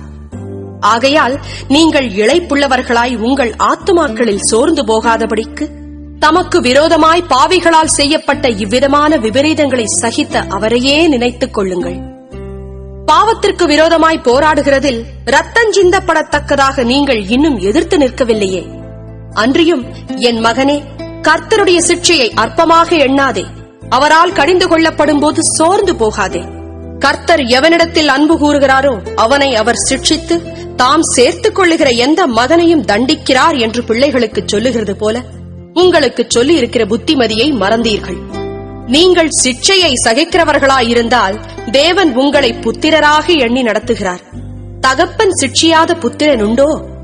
எல்லாருக்கும் கிடைக்கும் சிட்சை உங்களுக்கு கிடையாதிருந்தால் நீங்கள் புத்திரராயிராமல் பேசி பிள்ளைகளாயிருப்பீர்களே. அன்றியும் நம்முடைய சரீரத்தின் தகப்பன்மார்கள் நம்மை சிட்சிக்கும் போது அவர்களுக்கு நாம் அஞ்சி நடந்திருக்க நாம் பிழைக்கத்தக்கதாக ஆவிகளின் பிதாவுக்கு வெகு அதிகமாய் அடங்கி நடக்க வேண்டும் அல்லவா? அவர்கள் தங்களுக்கு நலமென்று தோன்றினபடி கொஞ்ச காலம் சிட்சித்தார்கள். இவரோ தம்முடைய பரிசுத்தத்துக்கு நாம் பங்குள்ளவர்களாகும் பொருட்டு நம்முடைய பிரயோஜனத்துக்காகவே நம்மை சிட்சிக்கிறார். எந்த சிற்றையும் தற்காலத்தில் சந்தோஷமாய் காணாமல் துக்கமாய் காணும். ஆகிலும் பிற்காலத்தில் அதில் பழகினவர்களுக்கு அது நீதியாகிய சமாதான பலனை தரும். ஆகையினால் நெகிழ்ந்த கைகளையும் தளர்ந்த முழங்கால்களையும் நீங்கள் திரும்ப நிமிர்த்தி, முடமாயிருக்கிறது பிசகிப் போகாமல் சொஸ்தமாகும்படிக்கு உங்கள் பாதங்களுக்கு வழிகளை செவ்வைப்படுத்துங்கள். யாவரோடும் சமாதானமாயிருக்கவும் பரிசுத்தமுள்ளவர்களாயிருக்கவும் நாடுங்கள். பரிசுத்தமில்லாமல் ஒருவனும் கர்த்தரை தரிசிப்பதில்லையே. ஒருவனும் தேவனுடைய கிருபையை இழந்து போகாதபடிக்கும் யாதொரு கசப்பான வேர் முளைத்தெழும்பி கலக்கம் உண்டாக்குகிறதினால் அநேகர் தீட்டுப்படாதபடிக்கும் ஒருவனும் வேசிக்கள்ளனாகவும் ஒருவேளை போஜனத்துக்காக தன் சேஷ்ட புத்திர பாகத்தை விற்று போட்ட ஏசாவைப் போல சீர்கெட்டவனாகவும் இராதபடிக்கும் எச்சரிக்கையாயிருங்கள். ஏனென்றால் பிற்பாடு அவன் ஆசீர்வாதத்தை சுதந்தரித்துக் கொள்ள விரும்பியும் ஆகாதவன் என்று தள்ளப்பட்டதை அறிவீர்கள். அவன் கண்ணீர் விட்டு கவலையோடே தேடியும் மனம் மாறுதலை காணாமற் போனான். அன்றியும் தொடக்கூடியதும் அக்கினி பற்றி எரிகிறதுமான மலை நிலத்திற்கும் மந்தாரம், இருள், பெருங்காற்று ஆகிய இவைகளினிடத்திற்கும் எக்கால முழக்கத்தினிடத்திற்கும் வார்த்தைகளுடைய சத்தத்தினிடத்திற்கும் நீங்கள் வந்து சேரவில்லை. அந்த சத்தத்தை கேட்டவர்கள் பின்னும் தங்களுக்கு வார்த்தை சொல்லப்படாதபடிக்கு வேண்டிக் கொண்டார்கள். ஏனெனில் ஒரு மிருகமாகிலும் மலையை தொட்டால் அது கல்லெறியுண்டு அல்லது அம்பினால் எய்யுண்டு சாக வேண்டும் என்று சொல்லப்பட்ட கட்டளையை சகிக்க மாட்டாதிருந்தார்கள். மோசேயும் நான் மிகவும் பயந்து நடுங்குகிறேன் என்று சொல்லத்தக்கதாக அந்த காட்சி அவ்வளவு பயங்கரமாயிருந்தது. நீங்களோ சீயோன் மலையினிடத்திற்கும் ஜீவனுள்ள தேவனுடைய நகரமாகிய பரம எருசலேமினிடத்திற்கும் 1000-10,000 தேவ தூதர்களினிடத்திற்கும் பரலோகத்தில் பேர் எழுதியிருக்கிற முதற் பேரானவர்களின் சர்வ சங்கமாகிய சபையினிடத்திற்கும் யாவருக்கும் நியாயாதிபதியாகிய தேவனிடத்திற்கும் பூரணராக்கப்பட்ட நீதிமான்களுடைய ஆவிகளினிடத்திற்கும் புது உடன்படிக்கையின் மத்தியஸ்தராகிய இயேசுவினிடத்திற்கும் ஆபேலினுடைய ரத்தம் பேசினதை பார்க்கிலும் நன்மையானவைகளை பேசுகிற ரத்தமாகிய தெளிக்கப்படும் ரத்தத்தினிடத்திற்கும் வந்து சேர்ந்தீர்கள். பேசுகிறவருக்கு நீங்கள் செவி கொடுக்க மாட்டோம் என்று விலகாதபடி எச்சரிக்கையாயிருங்கள். ஏனெனில் பூமியிலே பேசினவருக்கு செவி கொடுக்க மாட்டோம் என்று விலகினவர்கள் தப்பிப் போகாமல் இருக்க பரலோகத்தில் இருந்து பேசுகிறவரை நாம் விட்டு விலகினால் எப்படி தப்பிப் போவோம்? அவருடைய சத்தம் அப்பொழுது பூமியை அசைய பண்ணிற்று. இன்னும் ஒரு தரம் நான் பூமியை மாத்திரமல்ல வானத்தையும் அசைய பண்ணுவேன் என்று இப்பொழுது வாக்குத்தத்தம் செய்திருக்கிறார். இன்னும் ஒரு தரம் என்கிற சொல்லானது அசையாதவைகள் நிலைத்திருக்கத்தக்கதாக அசைவுள்ளவைகள் உண்டாக்கப்பட்டவைகள் போல் மாறிப்போம் என்பதை குறிக்கிறது. ஆதலால் அசைவில்லாத ராஜ்யத்தை பெறுகிறவர்களாகிய நாம் பயத்தோடும் பக்தியோடும் தேவனுக்கு பிரியமாய் ஆராதனை செய்யும்படி கிருபையை பற்றிக் கொள்ள கடவோம். நம்முடைய தேவன் பட்சிக்கிற அக்னியாயிருக்கிறாரே. 13ஆம் அதிகாரம். சகோதர சிநேகம் நிலைத்திருக்க கடவது. அந்நியரை உபசரிக்க மறவாதிருங்கள். அதனாலே சிலர் அறியாமல் தேவ தூதரையும் உபசரித்ததுண்டு. கட்டப்பட்டிருக்கிறவர்களோட நீங்களும் கட்டப்பட்டவர்கள் போல அவர்களை நினைத்துக் கொள்ளுங்கள். நீங்களும் சரீரத்தோடு இருக்கிறவர்கள் என்று அறிந்து தீங்கு அனுபவிக்கிறவர்களை நினைத்துக் கொள்ளுங்கள். விவாகம் யாவருக்குள்ளும் கனமுள்ளதாயும் விவாக மஞ்சம் அசுசிப்படாததுமாய் இருப்பதாக. வேசிக் கள்ளரையும் விபச்சாரக்காரரையும் தேவன் நியாயம் தீர்ப்பார். நீங்கள் பண ஆசை இல்லாதவர்களாய் நடந்து உங்களுக்கு இருக்கிறவைகள் போதும் என்று எண்ணுங்கள். நான் உன்னை விட்டு விலகுவதும் இல்லை, உன்னை கைவிடுவதும் இல்லை என்று அவர் சொல்லியிருக்கிறாரே. அதனாலே நாம் தைரியம் கொண்டு கர்த்தர் எனக்கு சகாயர், நான் பயப்படேன், மனுஷன் எனக்கு என்ன செய்வான் என்று சொல்லலாமே. தேவ வசனத்தை உங்களுக்கு போதித்து உங்களை நடத்தினவர்களை நீங்கள் நினைத்து அவர்களுடைய நடக்கையின் முடிவை நன்றாய் சிந்தித்து அவர்களுடைய விசுவாசத்தை பின்பற்றுங்கள். இயேசு கிறிஸ்து நேற்றும் இன்றும் என்றும் மாறாதவராய் இருக்கிறார். பலவிதமான அந்நிய போதனைகளால் அலைப்புண்டு திரியாதிருங்கள். போஜன பதார்த்தங்களினால் அல்ல, கிருபையினாலே இருதயம் ஸ்திரப்படுகிறது நல்லது. போஜன பதார்த்தங்களில் முயற்சி செய்கிறவர்கள் பலனடையவில்லையே. நமக்கு ஒரு பலிபீடம் உண்டு. அதற்குரியவைகளை புசிக்கிறதற்கு கூடாரத்தில் ஆராதனை செய்கிறவர்களுக்கு அதிகாரமில்லை. ஏனென்றால் எந்த மிருகங்களுடைய ரத்தம் பாவங்களின் நிமித்தமாக பரிசுத்த ஸ்தலத்துக்குள் பிரதான ஆசாரியராலே கொண்டு வரப்படுகிறதோ அந்த மிருகங்களின் உடல்கள் பாளையத்துக்கு புறம்பே சுட்டரிக்கப்படும். அந்தப்படியே இயேசுவும் தம்முடைய சொந்த இரத்தத்தினாலே ஜனத்தை பரிசுத்தம் செய்யும்படியாக நகர வாசலுக்கு புறம்பே பாடுபட்டார். ஆகையால் நாம் அவருடைய நிந்தையை சுமந்து பாளையத்துக்கு புறம்பே அவரிடத்திற்கு புறப்பட்டு போக கடவோம். நிலையான நகரம் நமக்கு இங்கே இல்லை, வரப்போகிறதையே நாடி தேடுகிறோம். ஆகையால் அவருடைய நாமத்தை துதிக்கும் உதடுகளின் கனியாகிய ஸ்தோத்திர பலியை அவர் மூலமாய் எப்போதும் தேவனுக்கு செலுத்த கடவோம். அன்றியும் நன்மை செய்யவும் தான தர்மம் பண்ணவும் மறவாதிருங்கள். இப்படிப்பட்ட பலிகளின் மேல் தேவன் பிரியமாயிருக்கிறார். உங்களை நடத்துகிறவர்கள் உங்கள் ஆத்துமாக்களுக்காக உத்தரவாதம் பண்ணுகிறவர்களாய் விழித்திருக்கிறவர்களானபடியால் அவர்கள் துக்கத்தோடே அல்ல, சந்தோஷத்தோடே அதை செய்யும்படி அவர்களுக்கு கீழ்ப்படிந்து அடங்குங்கள். அவர்கள் துக்கத்தோடே அப்படி செய்தால் அது உங்களுக்கு பிரயோஜனமாய் இருக்க மாட்டாதே. எங்களுக்காக வேண்டிக் கொள்ளுங்கள். நாங்கள் நல் மனசாட்சி உள்ளவர்களாய் எல்லாவற்றிலும் யோக்கியமாய் நடக்க விரும்புகிறோம் என்று நிச்சயித்திருக்கிறோம். நான் அதிசீக்கிரமாய் உங்களிடத்தில் வரும்படிக்கு நீங்கள் இப்படி வேண்டிக் கொள்ளும்படி அதிகமாய் கேட்டுக்கொள்கிறேன். நித்திய உடன்படிக்கையின் இரத்தத்தினாலே ஆடுகளுடைய பெரிய மேய்ப்பரான நம்முடைய கர்த்தராகிய இயேசுவை மரித்தோரிலிருந்து ஏறிவர பண்ணின சமாதானத்தின் தேவன் இயேசு கிறிஸ்துவை கொண்டு தமக்கு முன்பாக பிரியமானதை உங்களில் நடப்பித்து நீங்கள் தம்முடைய சித்தத்தின்படி செய்ய உங்களை சகலவித நற்கிரியையிலும் சீர்பொருந்தினவர்களாக்குவாராக. அவருக்கு என்றென்றைக்கும் மகிமை உண்டாவதாக. ஆமென்.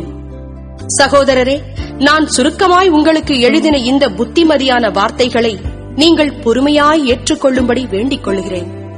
சகோதரனாகிய தீமோத்தேயு விடுதலையாக்கப்பட்டான் என்று அறிவீர்களாக. அவன் சீக்கிரமாய் வந்தால் அவனுடனே கூட நான் வந்து உங்களை காண்பேன். உங்களை நடத்துகிறவர்களையும் பரிசுத்தவான்கள் யாவரையும் வாழ்த்துங்கள்.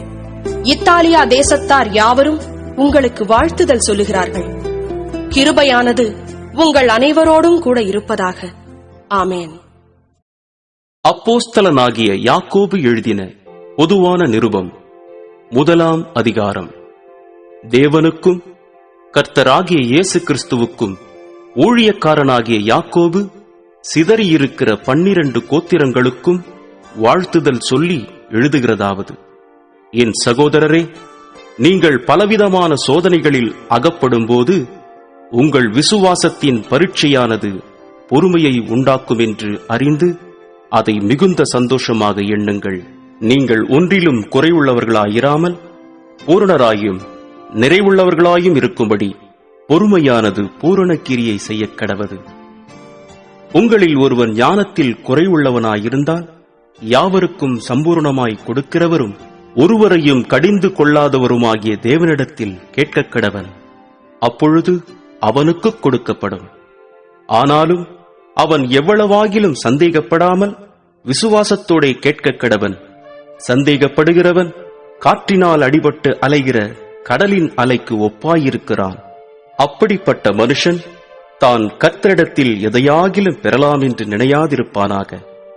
இருமனமுள்ளவன் தன் வழிகளிலெல்லாம் நிலையற்றவனாயிருக்கிறான்.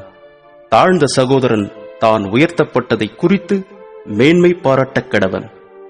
ஐசுவரியவான் தான் தாழ்த்தப்பட்டதை குறித்து மேன்மை பாராட்டக் கடவன். ஏனெனில் அவன் புல்லின் பூவை போல் ஒழிந்து போவான். சூரியன் கடும் வெயிலுடன் உதித்து புல்லை உலர்த்தும் போது அதன் பூ உதிர்ந்து அதன் அழகான வடிவு அழிந்து போம். ஐசுவரியவானும் அப்படியே தன் வழிகளில் வாடிப்போவான். சோதனையை சகிக்கிற மனுஷன் பாக்கியவான். அவன் உத்தமன் என்று விளங்கின பின்பு கர்த்தர் தம்மிடத்தில் அன்பு கூறுகிறவர்களுக்கு வாக்குத்தத்தம் பண்ணின ஜீவ கிரீடத்தை பெறுவான்.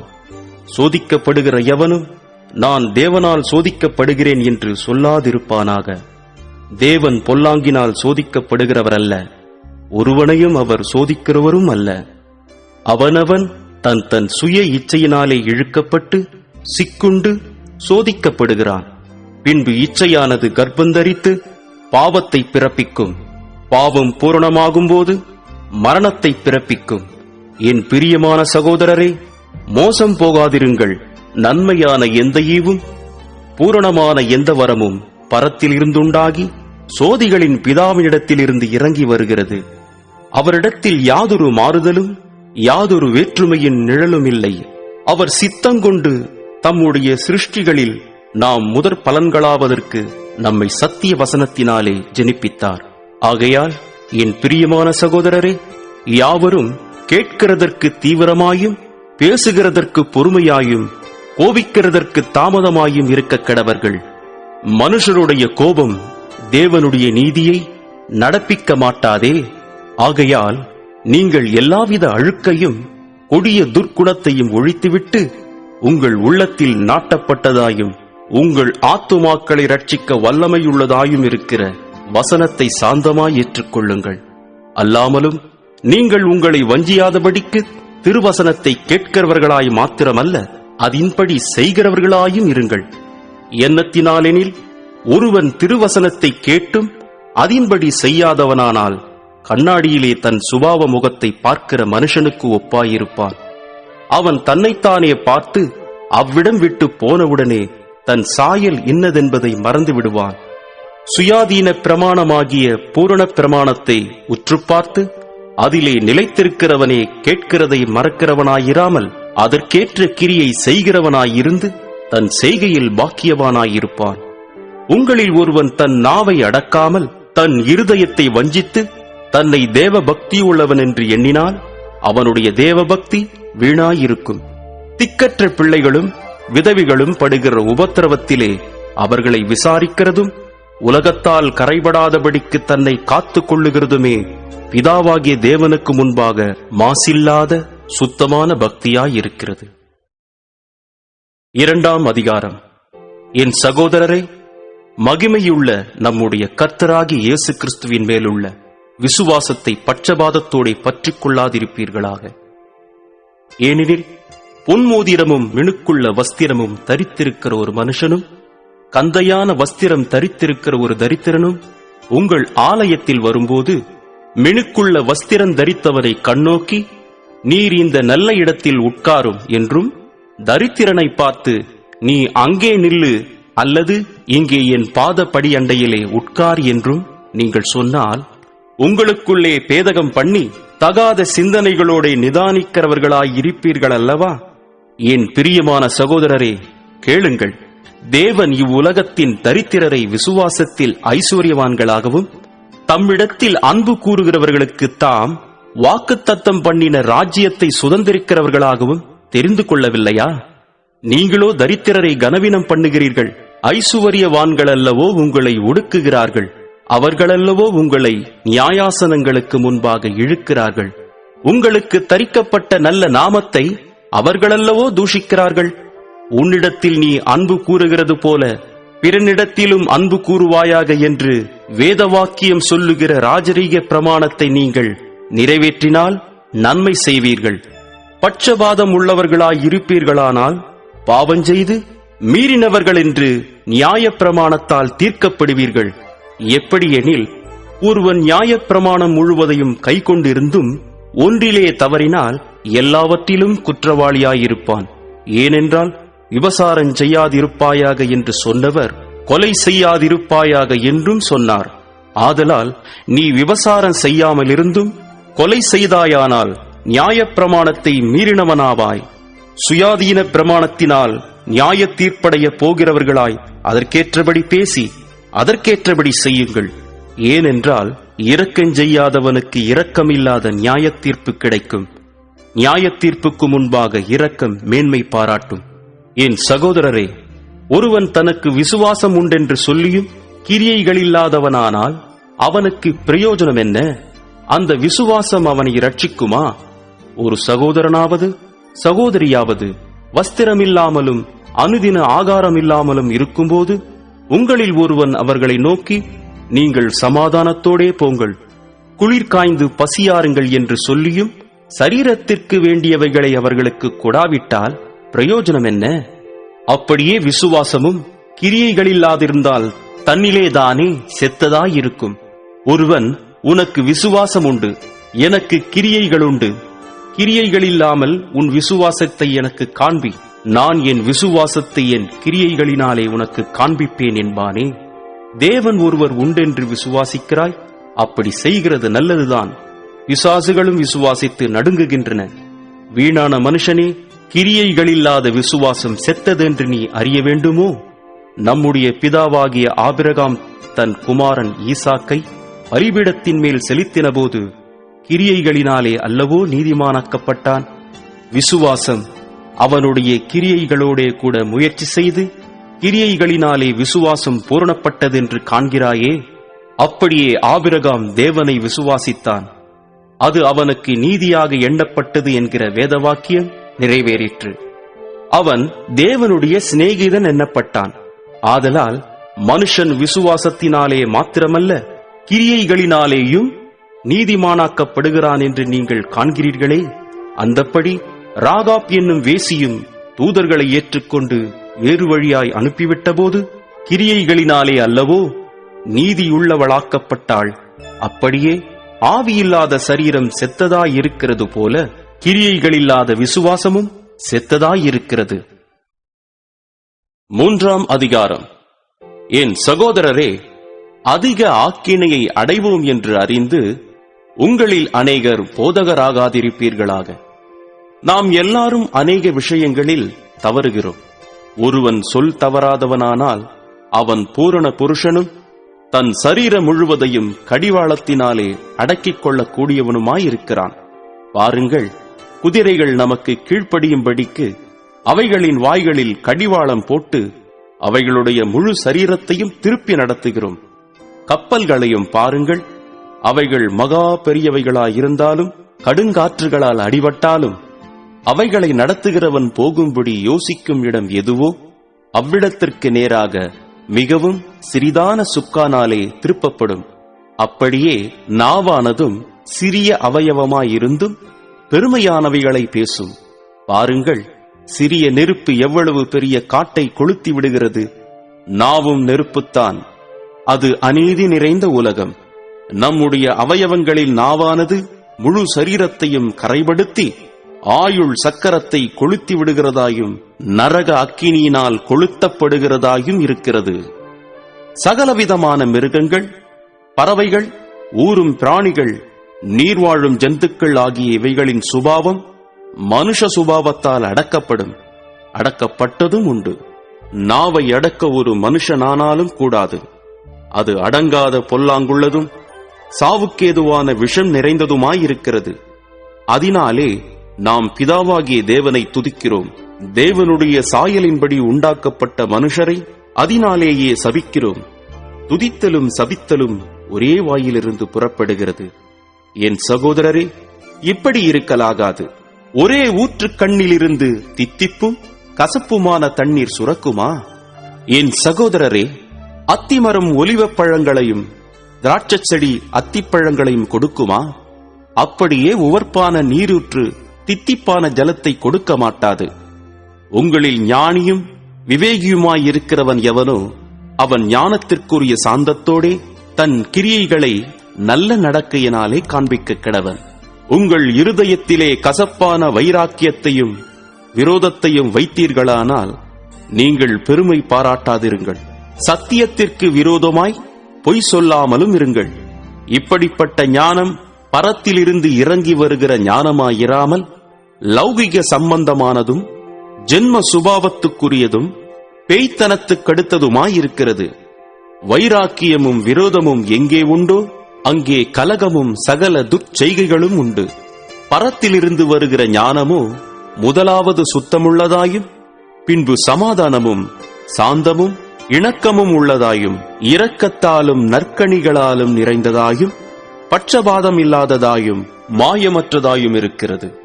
நீதியாகிய கனியானது சமாதானத்தை நடப்பிக்கிறவர்களாலே சமாதானத்திலே விதைக்கப்படுகிறது. 4ஆம் அதிகாரம். உங்களுக்குள்ளே யுத்தங்களும் சண்டைகளும் எதினாலே வருகிறது? உங்கள் அவயவங்களில் போர் செய்கிற இச்சைகளினால் அல்லவா? நீங்கள் இச்சித்தும் உங்களுக்கு கிடைக்கவில்லை. நீங்கள் கொலை செய்தும் பொறாமையுள்ளவர்களாயிருந்தும் அடையக்கூடாமற் போகிறீர்கள். நீங்கள் சண்டையும் யுத்தமும் பண்ணியும் நீங்கள் விண்ணப்பம் பண்ணாமல் இருக்கிறதினாலே உங்களுக்கு சித்திக்கிறதில்லை. நீங்கள் விண்ணப்பம் பண்ணியும் உங்கள் இச்சைகளை நிறைவேற்றும்படி செலவழிக்க வேண்டுமென்று தகாத விதமாய் விண்ணப்பம் பண்ணுகிறபடியினால் பெற்றுக்கொள்ளாமல் இருக்கிறீர்கள். விபசாரரே, விபசாரிகளே, உலக சிநேகம் தேவனுக்கு விரோதமான பகை என்று அறியீர்களா? ஆகையால் உலகத்துக்கு சிநேகிதனாயிருக்க விரும்புகிறவன் தேவனுக்கு பகைஞனாகிறான். நம்மில் வாசமாயிருக்கிற ஆவியானவர் நம்மிடத்தில் வைராக்கிய வாஞ்சையாயிருக்கிறார் என்று வேத வாக்கியம் வீணாய் சொல்லுகிறதென்று நினைக்கிறீர்களா? அவர் அதிகமான கிருபையை அளிக்கிறாரே. ஆதலால் தேவன் பெருமையுள்ளவர்களுக்கு எதிர்த்து நிற்கிறார், தாழ்மையுள்ளவர்களுக்கோ கிருபை அளிக்கிறார் என்று சொல்லியிருக்கிறது. ஆகையால் தேவனுக்கு கீழ்ப்படிந்திருங்கள், பிசாசுக்கு எதிர்த்து நில்லுங்கள், அப்பொழுது அவன் உங்களை விட்டு ஓடிப்போவான். தேவனிடத்தில் சேருங்கள், அப்பொழுது அவர் உங்களிடத்தில் சேருவார். பாவிகளே, உங்கள் கைகளை சுத்திகரியுங்கள். இருமனம் உள்ளவர்களே, உங்கள் இருதயங்களை பரிசுத்தமாக்குங்கள். நீங்கள் துயரப்பட்டு துக்கித்து அழுங்கள். உங்கள் நகைப்பு துக்கிப்பாகவும் உங்கள் சந்தோஷம் சஞ்சலமாகவும் மாறக்கெடவது. கர்த்தருக்கு முன்பாக தாழ்மைப்படுங்கள், அப்பொழுது அவர் உங்களை உயர்த்துவார். சகோதரரே, ஒருவருக்கொருவர் விரோதமாய் பேசாதிருங்கள். சகோதரனுக்கு விரோதமாய் பேசி தன் சகோதரனை குற்றப்படுத்துகிறவன் நியாயப்பிரமாணத்திற்கு விரோதமாய் பேசி நியாயப்பிரமாணத்தை குற்றப்படுத்துகிறான். நியாயப்பிரமாணத்தை குற்றப்படுத்துவாயானால் நீ நியாயப்பிரமாணத்தின்படி செய்கிறவனாயிராமல் அதற்கு நியாயாதிபதியாயிருப்பாய். நியாயப்பிரமாணத்தை கட்டளையிடுகிறவர் ஒருவரே, அவரே ரட்சிக்கவும் அழிக்கவும் வல்லவர். மற்றவனை குற்றப்படுத்துகிறதற்கு நீ யார்? மேலும் நாங்கள் இன்றைக்கு அல்லது நாளைக்கு இன்ன பட்டணத்திற்கு போய் அங்கே 1 வருஷம் தங்கி வியாபாரம் செய்து சம்பாத்தியம் பண்ணுவோம் என்கிறவர்களே, எழுங்கள். நாளைக்கு நடப்பது உங்களுக்கு தெரியாதே. உங்கள் ஜீவன் எப்படிப்பட்டது? கொஞ்ச காலம் தோன்றி பின்பு தோன்றாமற் போகிற புகையைப் போலிருக்கிறதே. ஆதலால் ஆண்டவருக்கு சித்தமானால் நாங்களும் உயிரோடு இருந்தால் இன்னின்னதைச் செய்வோம் என்று சொல்ல வேண்டும். இப்பொழுது உங்கள் வீம்புகளில் மேன்மை பாராட்டுகிறீர்கள். இப்படிப்பட்ட மேன்மை பாராட்டல் யாவும் பொல்லாங்காயிருக்கிறது. ஆதலால் ஒருவன் நன்மை செய்ய அறிந்தவனாயிருந்தும் அதைச் செய்யாமற் போனால் அது அவனுக்கு பாவமாயிருக்கும். 5ஆம் அதிகாரம். ஐசுவரியவான்களே, கேளுங்கள். உங்கள் மேல் வரும் நிர்பந்தங்களின் நிமித்தம் அலறி அழுங்கள். உங்கள் ஐஸ்வர்யம் அழிந்து உங்கள் வஸ்திரங்கள் பொட்டரித்துப் போயின. உங்கள் பொன்னும் வெள்ளியும் துருப்பிடித்தது. அவைகளிலுள்ள துரு உங்களுக்கு விரோதமாக சாட்சியாயிருந்து அக்கினியைப் போல உங்கள் மாம்சத்தை தின்னும். கடைசி நாட்களிலே பொக்கிஷத்தை சேர்த்தீர்கள். இதோ உங்கள் வயல்களை அறுத்த வேலைக்காரருடைய கூலி உங்களால் அநியாயமாய் பிடிக்கப்பட்டு கூக்குரலிடுகிறது. அறுத்தவர்களுடைய கூக்குரல் சேனைகளுடைய கர்த்தரின் செவிகளில் பட்டது.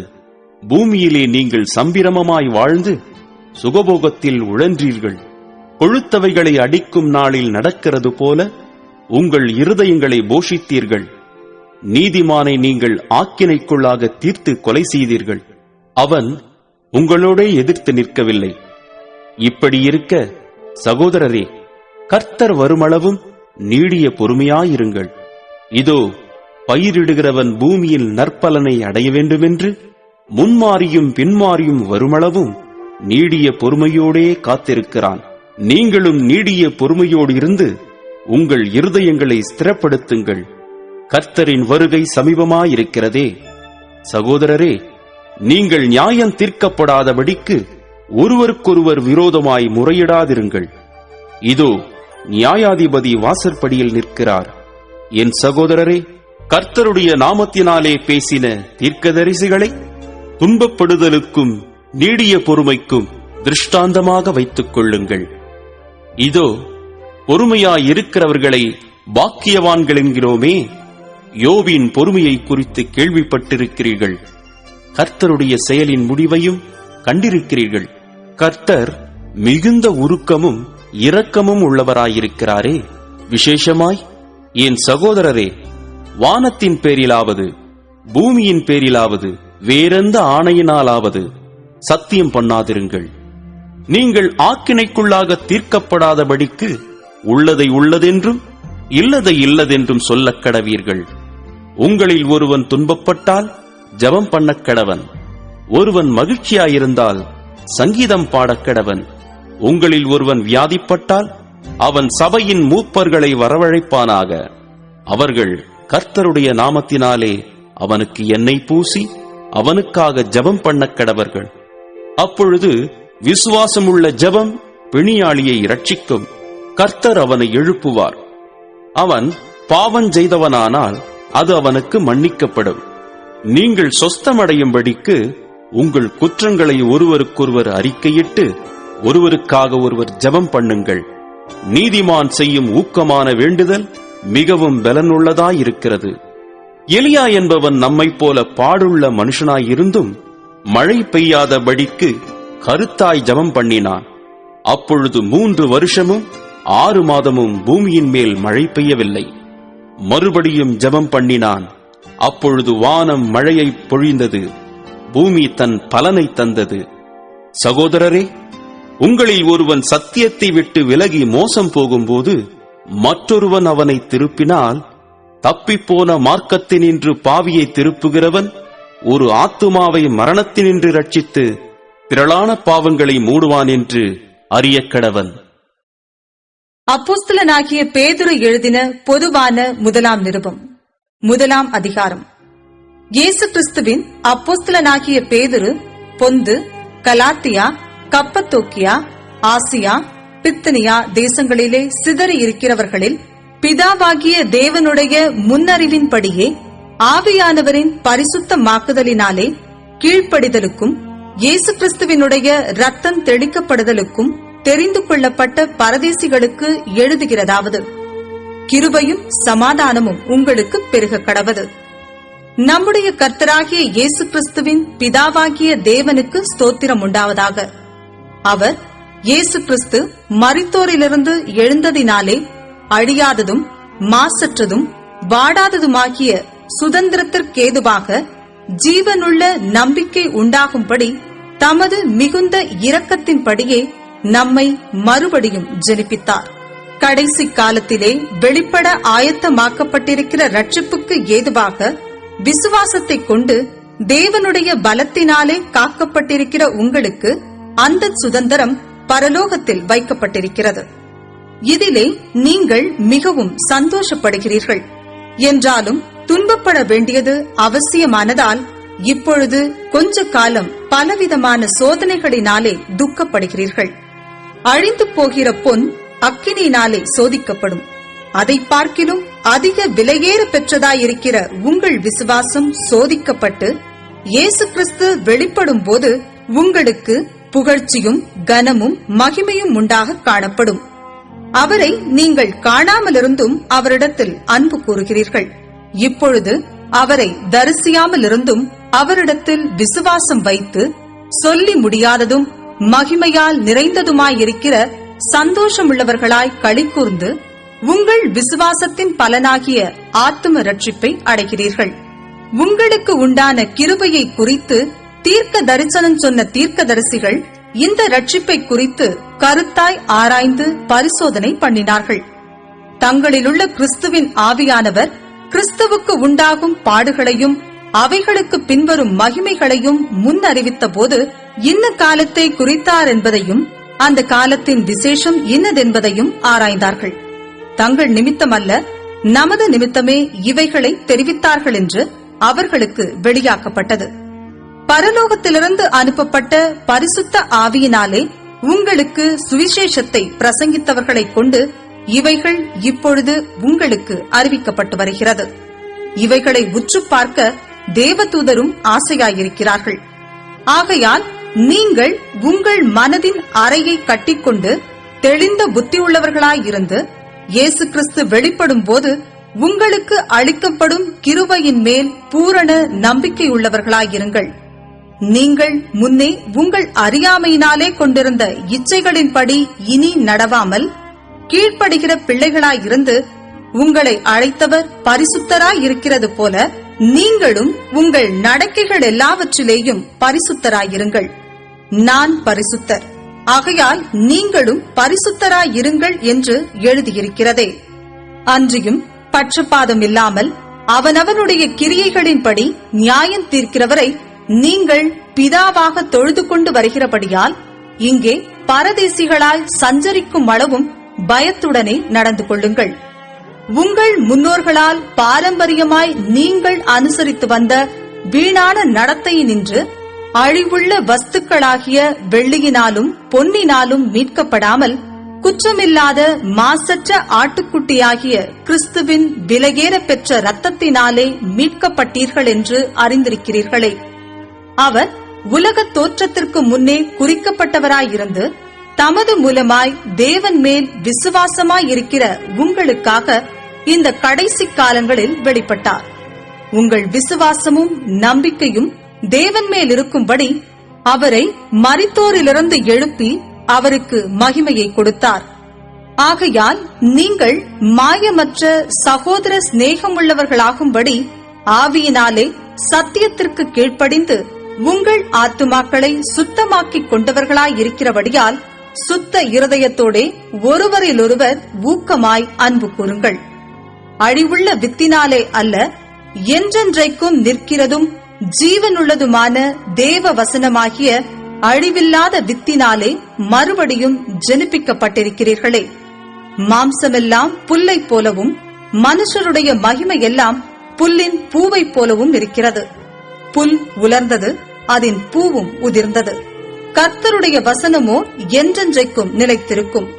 உங்களுக்கு சுவிசேஷமாய் அறிவிக்கப்பட்டு வருகிற வசனம் இதுவே. 2ஆம் அதிகாரம்.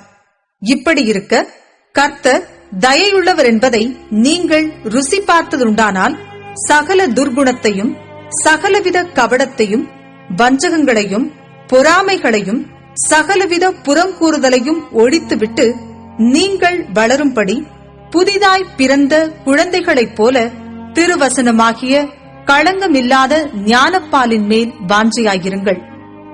மனுஷரால் தள்ளப்பட்டதாயினும் தேவனால் தெரிந்து கொள்ளப்பட்டதும் விலையேற பெற்றதுமாயிருக்கிற ஜீவனுள்ள கல்லாகிய அவரிடத்தில் சேர்ந்தவர்களாகிய நீங்களும் ஜீவனுள்ள கற்களைப் போல ஆவிக்கேற்ற மாளிகையாகவும் இயேசு கிறிஸ்து மூலமாய் தேவனுக்கு பிரியமான ஆவிக்கேற்ற பலிகளை செலுத்தும் படிக்கு பரிசுத்த ஆசாரிய கூட்டமாகவும் கட்டப்பட்டு வருகிறீர்கள். அந்தபடியே இதோ தெரிந்து கொள்ளப்பட்டதும் விலையேற பெற்றதுமாயிருக்கிற மூலைக்கல்லை சீயோனில் வைக்கிறேன், அதின் மேல் விசுவாசமாயிருக்கிறவன் வெட்கப்படுவதில்லை என்று வேதத்திலே சொல்லியிருக்கிறது. ஆகையால் விசுவாசிக்கிற உங்களுக்கு அது விலையேற பெற்றது. கீழ்ப்படியாமல் இருக்கிறவர்களுக்கோ வீட்டை கட்டுகிறவர்களால் தள்ளப்பட்ட பிரதான மூலைக்கல்லாகிய அந்த கல் இடறுதற்கேதுவான கல்லும் விழுதற்கேதுவான கன்மலையுமாயிற்று. அவர்கள் திருவசனத்திற்கு கீழ்ப்படியாதவர்களாயிருந்து இடறுகிறார்கள், அதற்கென்றே நியமிக்கப்பட்டவர்களாயும் இருக்கிறார்கள். நீங்களோ உங்களை அந்தகாரத்தினின்று தம்முடைய ஆச்சரியமான ஒளியினிடத்திற்கு வரவழைத்தவருடைய புண்ணியங்களை அறிவிக்கும் படிக்கு தெரிந்து கொள்ளப்பட்ட சந்ததியாயும் ராஜரீகமான ஆசாரிய கூட்டமாயும் பரிசுத்த ஜாதியாயும் அவருக்கு சொந்தமான ஜனமாயும் இருக்கிறீர்கள். முன்னே நீங்கள் தேவனுடைய ஜனங்களாயிருக்கவில்லை, இப்பொழுதோ அவருடைய ஜனங்களாயிருக்கிறீர்கள். முன்னே நீங்கள் இரக்கம் பெறாதவர்களாயிருந்தீர்கள், இப்பொழுதோ இரக்கம் பெற்றவர்களாயிருக்கிறீர்கள். பிரியமானவர்களே, அந்நியர்களும் பரதேசிகளுமாயிருக்கிற நீங்கள் ஆத்துமாவுக்கு விரோதமாய் போர் செய்கிற மாம்ச இச்சைகளை விட்டு விலகி, புறஜாதிகள் உங்களை அக்கிரமக்காரர் என்று விரோதமாய் பேசும் விஷயத்தில் அவர்கள் உங்கள் நற்கிரியைகளைக் கண்டு அவற்றின் நிமித்தம் சந்திப்பின் நாளிலே தேவனை மகிமைப்படுத்தும்படி நீங்கள் அவர்களுக்குள்ளே நல் நடக்கையுள்ளவர்களாய் நடந்து கொள்ளுங்கள் என்று உங்களுக்கு புத்தி சொல்லுகிறேன். நீங்கள் மனுஷருடைய கட்டளைகள் யாவற்றிற்கும் கர்த்தர் நிமித்தம் கீழ்ப்படியுங்கள். மேலான அதிகாரமுள்ள ராஜாவுக்கானாலும் சரி, தீமை செய்கிறவர்களுக்கு ஆக்கினையும் நன்மை செய்கிறவர்களுக்கு புகழ்ச்சியும் உண்டாகும்படி அவனால் அனுப்பப்பட்ட அதிகாரிகளுக்கானாலும் சரி கீழ்ப்படியுங்கள். நீங்கள் நன்மை செய்கிறதினாலே புத்தியீன மனுஷருடைய அறியாமையை அடக்குவது தேவனுடைய சித்தமாயிருக்கிறது. சுயாதீனம் உள்ளவர்களாயிருந்தும் உங்கள் சுயாதீனத்தை துர்குணத்திற்கு மூடலாக கொண்டிராமல் தேவனுக்கு அடிமைகளாயிருங்கள். எல்லாரையும் கனம் பண்ணுங்கள். சகோதரரிடத்தில் அன்பு கூறுங்கள். தேவனுக்கு பயந்திருங்கள். ராஜாவை கனம் பண்ணுங்கள். வேலைக்காரரை அதிக பயத்துடனே உங்கள் எஜமான்களுக்கு கீழ்ப்படிந்திருங்கள். நல்லவர்களுக்கும் சாந்த குணமுள்ளவர்களுக்கும் மாத்திரம் அல்ல, முரட்டு குணமுள்ளவர்களுக்கும் கீழ்ப்படிந்திருங்கள். ஏனெனில் தேவன் மேல் பற்றுதலாயிருக்கிற மனசாட்சிய நிமித்தம் ஒருவன் அநியாயமாய் பாடுபட்டு உபத்திரவங்களை பொறுமையாய் சகித்தால் அதுவே பிரீதியாயிருக்கும். நீங்கள் குற்றம் செய்து அடிக்கப்படும் போது பொறுமையோடே சகித்தால் அதனால் என்ன கீர்த்தி உண்டு? நீங்கள் நன்மை செய்து பாடுபடும் போது பொறுமையோடே சகித்தால் அதுவே தேவனுக்கு முன்பாக பிரீதியாயிருக்கும். இதற்காக நீங்கள் அழைக்கப்பட்டும் இருக்கிறீர்கள். ஏனெனில் கிறிஸ்துவும் உங்களுக்காக பாடுபட்டு நீங்கள் தம்முடைய அடிச்சுவடுகளை தொடர்ந்து வரும்படி உங்களுக்கு மாதிரியை பின்வைத்து போனார். அவர் பாவம் செய்யவில்லை. அவருடைய வாயிலே வஞ்சனை காணப்படவும் இல்லை. அவர் வையப்படும் போது பதில் வையாமலும் பாடுபடும் போது பயமுறுத்தாமலும் நியாயமாய் தீர்ப்பு செய்கிறவருக்கு தம்மை ஒப்புவித்தார். நாம் பாவங்களுக்கு செத்து நீதிக்கு பிழைத்திருக்கும்படிக்கு அவர் தாமே தமது சரீரத்திலே நம்முடைய பாவங்களை சிலுவையின் மேல் சுமந்தார். அவருடைய தழும்புகளால் குணமானீர்கள். சிதறுண்ட ஆடுகளைப் போல் இருந்தீர்கள். இப்பொழுதோ உங்கள் ஆத்துமாக்களுக்கு மேய்ப்பரும் கண்காணியுமானவரிடத்தில் திருப்பப்பட்டிருக்கிறீர்கள். 3ஆம் அதிகாரம். அந்தப்படி மனைவிகளே, உங்கள் சொந்த புருஷர்களுக்கு கீழ்ப்படிந்திருங்கள். அப்பொழுது அவர்களில் யாராவது திருவசனத்திற்கு கீழ்ப்படியாதவர்களாயிருந்தால் பயபக்தியோடு கூடிய உங்கள் கற்புள்ள நடக்கையை அவர்கள் பார்த்து போதனையின்றி மனைவிகளின் நடக்கையினாலேயே ஆதாயப்படுத்திக் கொள்ளப்படுவார்கள்.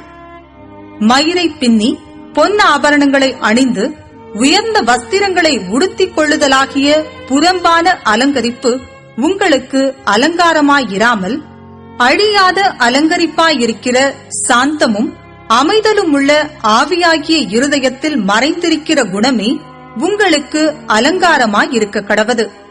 அதுவே தேவனுடைய பார்வையில் விலகேற பெற்றது.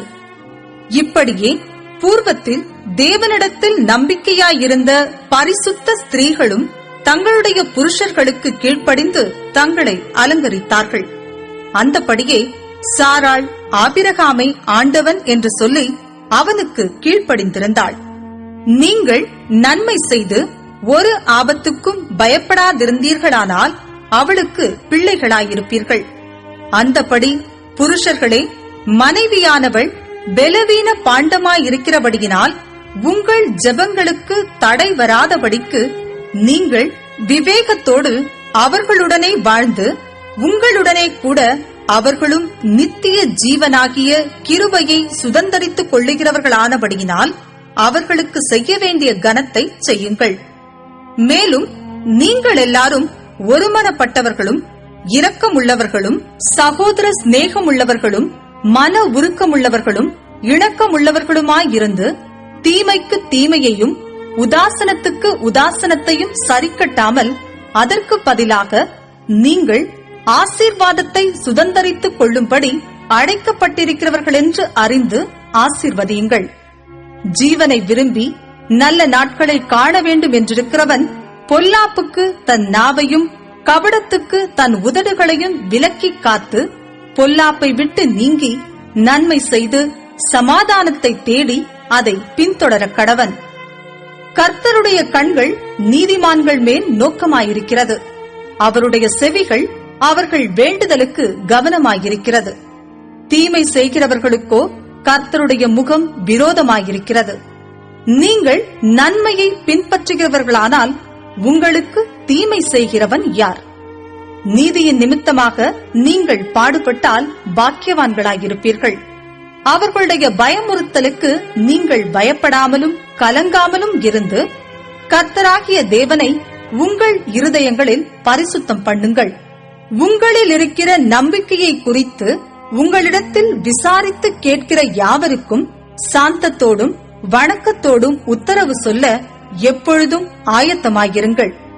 கிறிஸ்துவுக்கேற்ற உங்கள் நல்ல நடக்கையை தூஷிக்கிறவர்கள் உங்களை அக்கிரமக்காரர் என்று உங்களுக்கு விரோதமாய் சொல்லுகிற விஷயத்தில் வெட்கப்படும்படிக்கு நல் மனசாட்சி உடையவர்களாயிருங்கள்.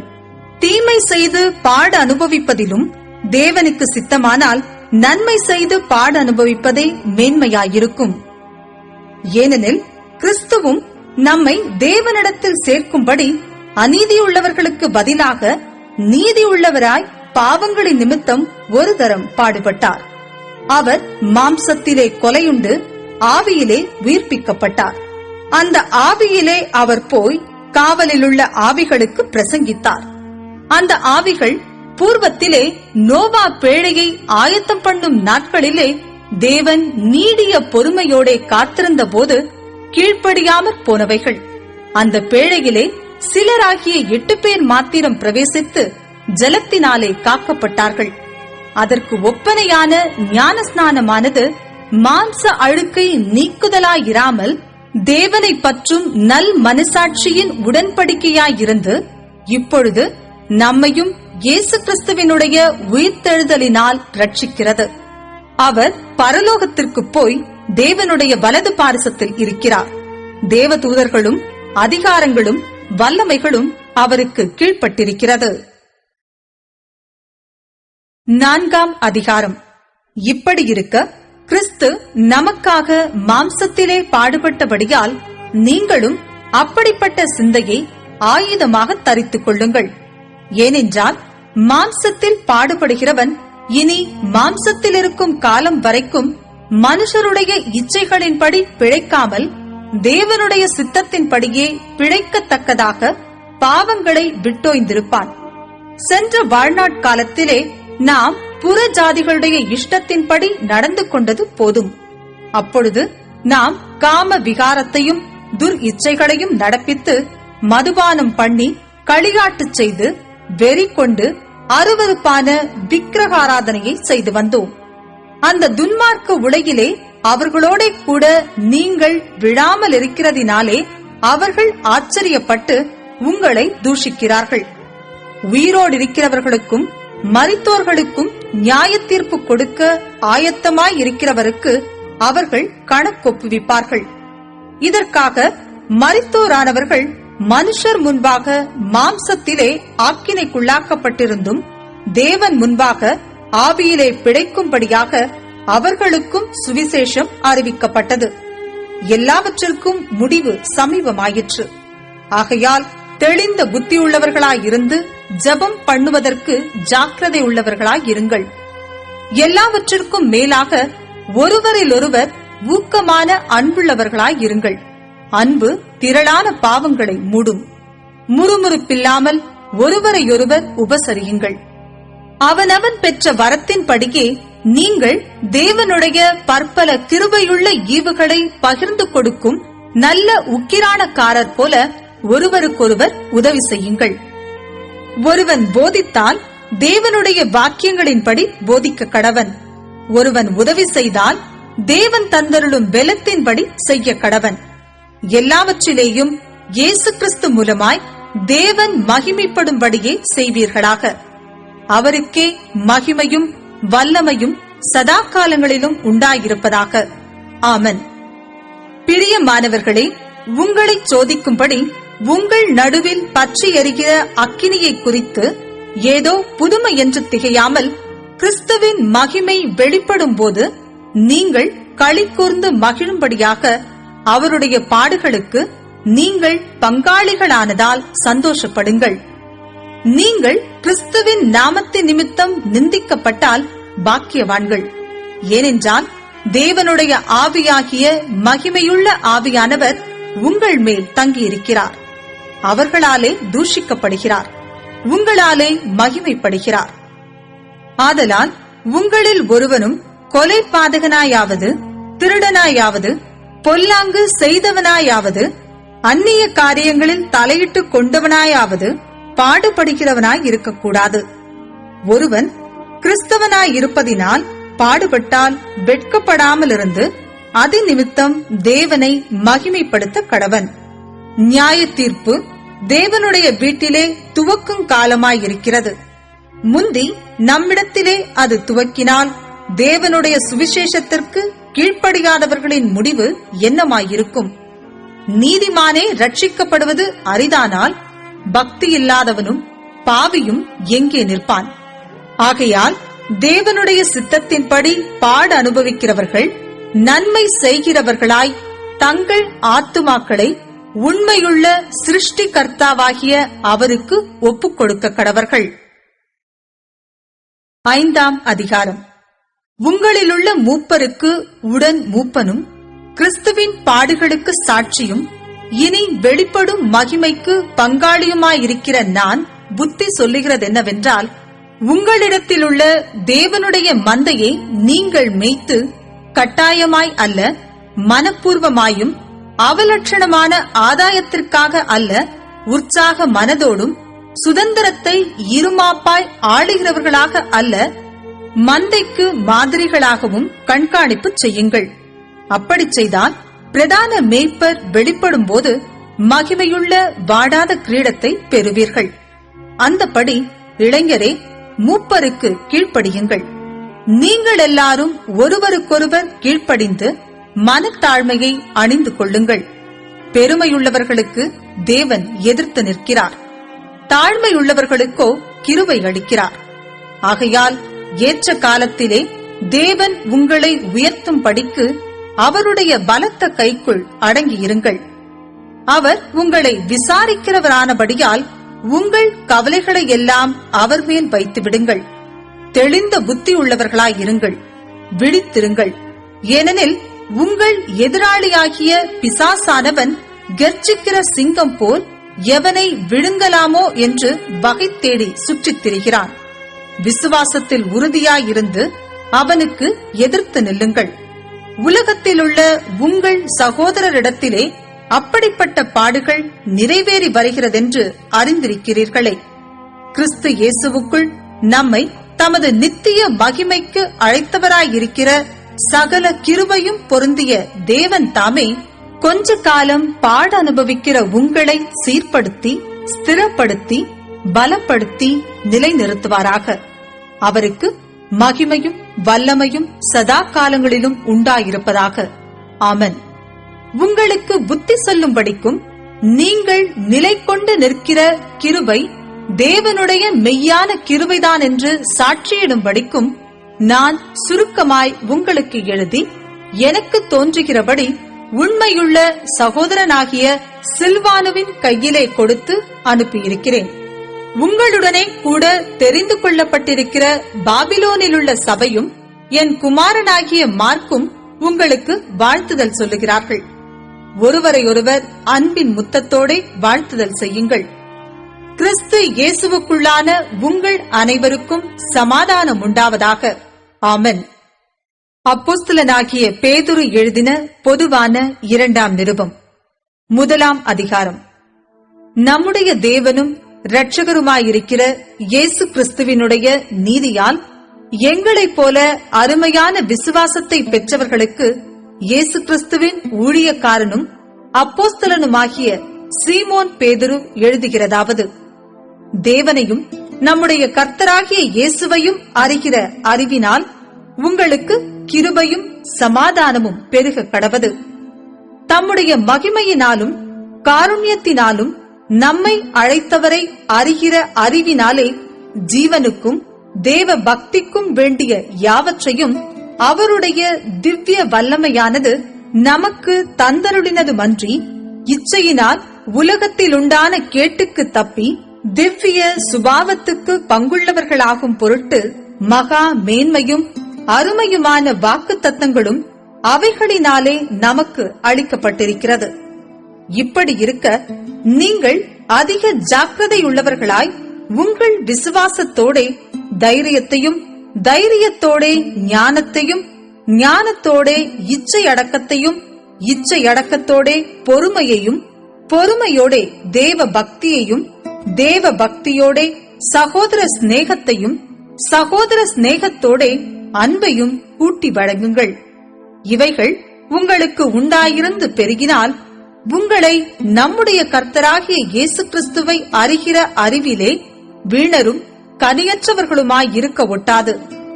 இவைகள் இல்லாதவன் எவனோ அவன் முன் செய்த பாவங்களற தான் சுத்திகரிக்கப்பட்டதை மறந்து கண் சொருகி போன குருடனாயிருக்கிறான். ஆகையால் சகோதரரே, உங்கள் அழைப்பையும் தெரிந்து கொள்ளுதலையும் உறுதியாக்கும்படி ஜாக்கிரதையாயிருங்கள். இவைகளைச் செய்தால் நீங்கள் ஒரு காலும் இடறி விடுவதில்லை. இவ்விதமாய் நம்முடைய கர்த்தரும் இரட்சகருமாகிய இயேசு கிறிஸ்துவினுடைய நித்திய ராஜ்யத்துக்குட்படும் பிரவேசம் உங்களுக்கு பரிபூரணமாய் அளிக்கப்படும். இது நிமித்தம் இவைகளை நீங்கள் அறிந்தும், நீங்கள் இப்பொழுது அறிந்திருக்கிற சத்தியத்தில் உறுதிப்பட்டிருந்தும் உங்களுக்கு இவைகளை எப்பொழுதும் நினைப்பூட்ட நான் அசதியாகிறேன். நம்முடைய கர்த்தராகிய இயேசு கிறிஸ்து எனக்கு அறிவித்தபடி நான் என் கூடாரத்தை விட்டு போவது சீக்கிரத்தில் நேரிடும் என்று அறிந்து இந்த கூடாரத்தில் நான் இருக்கும் அளவும் உங்களை நினைப்பூட்டி எழுப்பி விடுவது நியாயம் என்று எண்ணுகிறேன். மேலும் நான் சென்று போன பின்பு இவைகளை நீங்கள் எப்பொழுதும் நினைத்துக் கொள்ள ஏது உண்டாயிருக்கும்படி பிரயத்தனம் பண்ணுவேன். நாங்கள் தந்திரமான கட்டுக்கதைகளை பின்பற்றினவர்களாக அல்ல, அவருடைய மகத்துவத்தை கண்ணார கண்டவர்களாகவே நம்முடைய கர்த்தராகிய இயேசு கிறிஸ்துவின் வல்லமையையும் வருகையையும் உங்களுக்கு அறிவித்தோம். இவர் என்னுடைய நேசகுமாரன், இவரிடத்தில் பிரியமாயிருக்கிறேன் என்று சொல்லுகிற சத்தம் உன்னதமான மகிமையிலிருந்து அவருக்கு உண்டாகி, பிதாவாகிய தேவனால் அவர் கனத்தையும் மகிமையையும் பெற்றபோது அவரோடே கூட நாங்கள் பரிசுத்த பர்வதத்தில் இருக்கையில் வானத்திலிருந்து பிறந்த அந்த சத்தத்தை கேட்டோம். அதிக உறுதியான தீர்க்க தரிசன வசனமும் நமக்கு உண்டு. பொழுது விடிந்து விடிவெள்ளி உங்கள் இருதயங்களில் உதிக்கும் அளவும் இருளுள்ள ஸ்தலத்தில் பிரகாசிக்கிற விளக்கை போன்ற அவ்வசனத்தை கவனித்திருப்பது நலமாயிருக்கும். வேதத்திலுள்ள எந்த தீர்க்க தரிசனமும் சுய தோற்றமான பொருளை உடையதாயிராதென்று நீங்கள் முந்தி அறிய வேண்டியது. தீர்க்க தரிசனமானது ஒரு காலத்திலும் மனுஷருடைய சித்தத்தினாலே உண்டாகவில்லை. தேவனுடைய பரிசுத்த மனுஷர்கள் பரிசுத்த ஆவியினாலே ஏவப்பட்டு பேசினார்கள். 2ஆம் அதிகாரம். கள்ள தீர்க்கதரிசிகளும் ஜனங்களுக்குள்ளே இருந்தார்கள். அப்படியே உங்களுக்குள்ளும் கள்ள போதகர்கள் இருப்பார்கள். அவர்கள் கேட்டுக்கேதுவான வேத புரட்டுகளை தந்திரமாய் நுழைய பண்ணி தங்களை கிரயத்துக்கு கொண்ட ஆண்டவரை மறுதலித்து தங்களுக்கு தீவிரமான அழிவை வருவித்துக் கொள்ளுவார்கள். அவர்களுடைய கெட்ட நடக்கைகளை அநேகர் பின்பற்றுவார்கள். அவர்கள் நிமித்தம் சத்திய மார்க்கம் தூஷிக்கப்படும். பொருளாசை உடையவர்களாய் தந்திரமான வார்த்தைகளால் உங்களை தங்களுக்கு ஆதாயமாக வசப்படுத்திக் கொள்ளுவார்கள். பூர்வ காலம் முதல் அவர்களுக்கு விதிக்கப்பட்ட ஆக்கினை அயர்ந்திராது, அவர்களுடைய அழிவு உறங்காது. பாவம் செய்த தூதர்களை தேவன் தப்ப விடாமல் அந்தகார சங்கிலிகளினாலே கட்டி நரகத்திலே தள்ளி நியாய தீர்ப்புக்கு வைக்கப்பட்டவர்களாக ஒப்புக் கொடுத்து பூர்வ உலகத்தையும் தப்ப விடாமல் நீதியை பிரசங்கித்தவனாகிய நோவா முதலான 8 பேரை காப்பாற்றி அவபக்தி உள்ளவர்கள் நிறைந்த உலகத்தின் மேல் ஜல பிரளயத்தை வரப்பண்ணி சோதோம் கொமோரா என்னும் பட்டணங்களையும் சாம்பலாக்கி கவிழ்த்து போட்டு ஆக்கினைக்குள்ளாக தீர்த்து பிற்காலத்திலே அவபக்தியாய் நடப்பவர்களுக்கு அவைகளை திருஷ்டாந்தமாக வைத்து அக்கிரமக்காரருக்குள் வாசமாயிருக்கையில் அவர்களுடைய காம விகார நடக்கையால் வருத்தப்பட்டு நாள்தோறும் அவர்களுடைய அக்கிரம கிரியைகளை கண்டு கேட்டு நீதியுள்ள தன்னுடைய இருதயத்தில் பாதிக்கப்பட்ட நீதிமானாகிய லோத்தை அவர் ரட்சித்திருக்க, கர்த்தர் தேவ பக்தியுள்ளவர்களை சோதனையினின்று ரட்சிக்கவும் அக்கிரமக்காரரை ஆக்கினைக்குள்ளானவர்களாக நியாய தீர்ப்பு நாளுக்கு வைக்கவும் அறிந்திருக்கிறார். விசேஷமாக அசுத்த இச்சையோடே மாம்சத்திற்கேற்றபடி நடந்து கர்த்தத்துவத்தை அசட்டை பண்ணுகிறவர்களை அப்படி செய்வார். இவர்கள் துணிகரக்காரர், அகங்காரிகள், மகத்துவங்களை தூஷிக்க அஞ்சாதவர்கள், அதிக பலனையும் வல்லமையையும் உடைய தேவதூதர்கள் முதலாய் கர்த்தருக்கு முன்பாக அவர்களை தூஷணமாய் குற்றப்படுத்த மாட்டார்களே. இவர்களோ பிடிபட்டழிக்கப்படுவதற்கு உண்டான புத்தியற்ற மிருக ஜீவன்களைப் போல தங்களுக்கு தெரியாதவைகளை தூஷித்து தங்கள் கேட்டிலே கெட்டழிந்து அநீதத்தின் பலனை அடைவார்கள். இவர்கள் ஒரு நாள் வாழ்வை இன்பமென்றெண்ணி கரைகளும் லட்சிகளுமாயிருந்து உங்களோடே விருந்துண்கையில் தங்கள் வஞ்சனைகளில் உல்லாசமாய் வாழ்கிறவர்கள். விபச்சார மயக்கத்தால் நிறைந்தவைகளும் பாவத்தை விட்டோயாதவைகளுமாயிருக்கிற கண்களை உடையவர்கள், உறுதியில்லாத ஆத்துமாக்களை தந்திரமாய் பிடித்து பொருளாசைகளில் பழகின இருதயத்தையுடைய சாபத்தின் பிள்ளைகள், செம்மையான வழியை விட்டு தப்பி நடந்து பேயோரின் குமாரனாகிய பிலேயாமின் வழியை பின்பற்றி போனவர்கள். அவன் அநீதத்தின் கூலியை விரும்பி தன்னுடைய அக்கிரமத்தின் நிமித்தம் கடிந்து கொள்ளப்பட்டான். பேசாத மிருகம் மனுஷர் பேச்சை பேசி தீர்க்கதரிசியினுடைய மதிக்கேட்டை தடுத்தது. இவர்கள் தண்ணீர் இல்லாத கிணறுகளும் சுழல் காற்றினால் அடியுண்டோடுகிற மேகங்களுமாயிருக்கிறார்கள். என்றென்றைக்கும் உள்ள காரிருளே இவர்களுக்கு வைக்கப்பட்டிருக்கிறது. வஞ்சகமாய் நடக்கிறவர்களிடத்திலிருந்து அரிதாய் தப்பினவர்களிடத்தில் இவர்கள் அகந்தையான வீண் வார்த்தைகளை பேசி மாம்ச இச்சைகளினாலும் காம விகாரங்களினாலும் அவர்களை தந்திரமாய் பிடிக்கிறார்கள். தாங்களே கேட்டுக்கு அடிமைகளாயிருந்தும் அவர்களுக்கு சுயாதீனத்தை வாக்குத்தத்தம் பண்ணுகிறார்கள். எதினால் ஒருவன் ஜெயிக்கப்பட்டிருக்கிறானோ அதற்கு அவன் அடிமைப்பட்டிருக்கிறானே. கர்த்தரும் இரட்சகருமாயிருக்கிற இயேசு கிறிஸ்துவை அறிகிற அறிவினாலே உலகத்தின் அசுத்தங்களுக்கு தப்பினவர்கள் மறுபடியும் அவைகளில் சிக்கிக் கொண்டு ஜெயிக்கப்பட்டால் அவர்களுடைய பின்னிலைமை முன்னிலைமையிலும் கேடுள்ளதாயிருக்கும். அவர்கள் நீதியின் மார்க்கத்தை அறிந்த பின்பு தங்களுக்கு ஒப்புவிக்கப்பட்ட பரிசுத்த கற்பனையை விட்டு விலகுவதை பார்க்கிலும் அதை அறியாதிருந்தார்களானால் அவர்களுக்கு நலமாயிருக்கும்.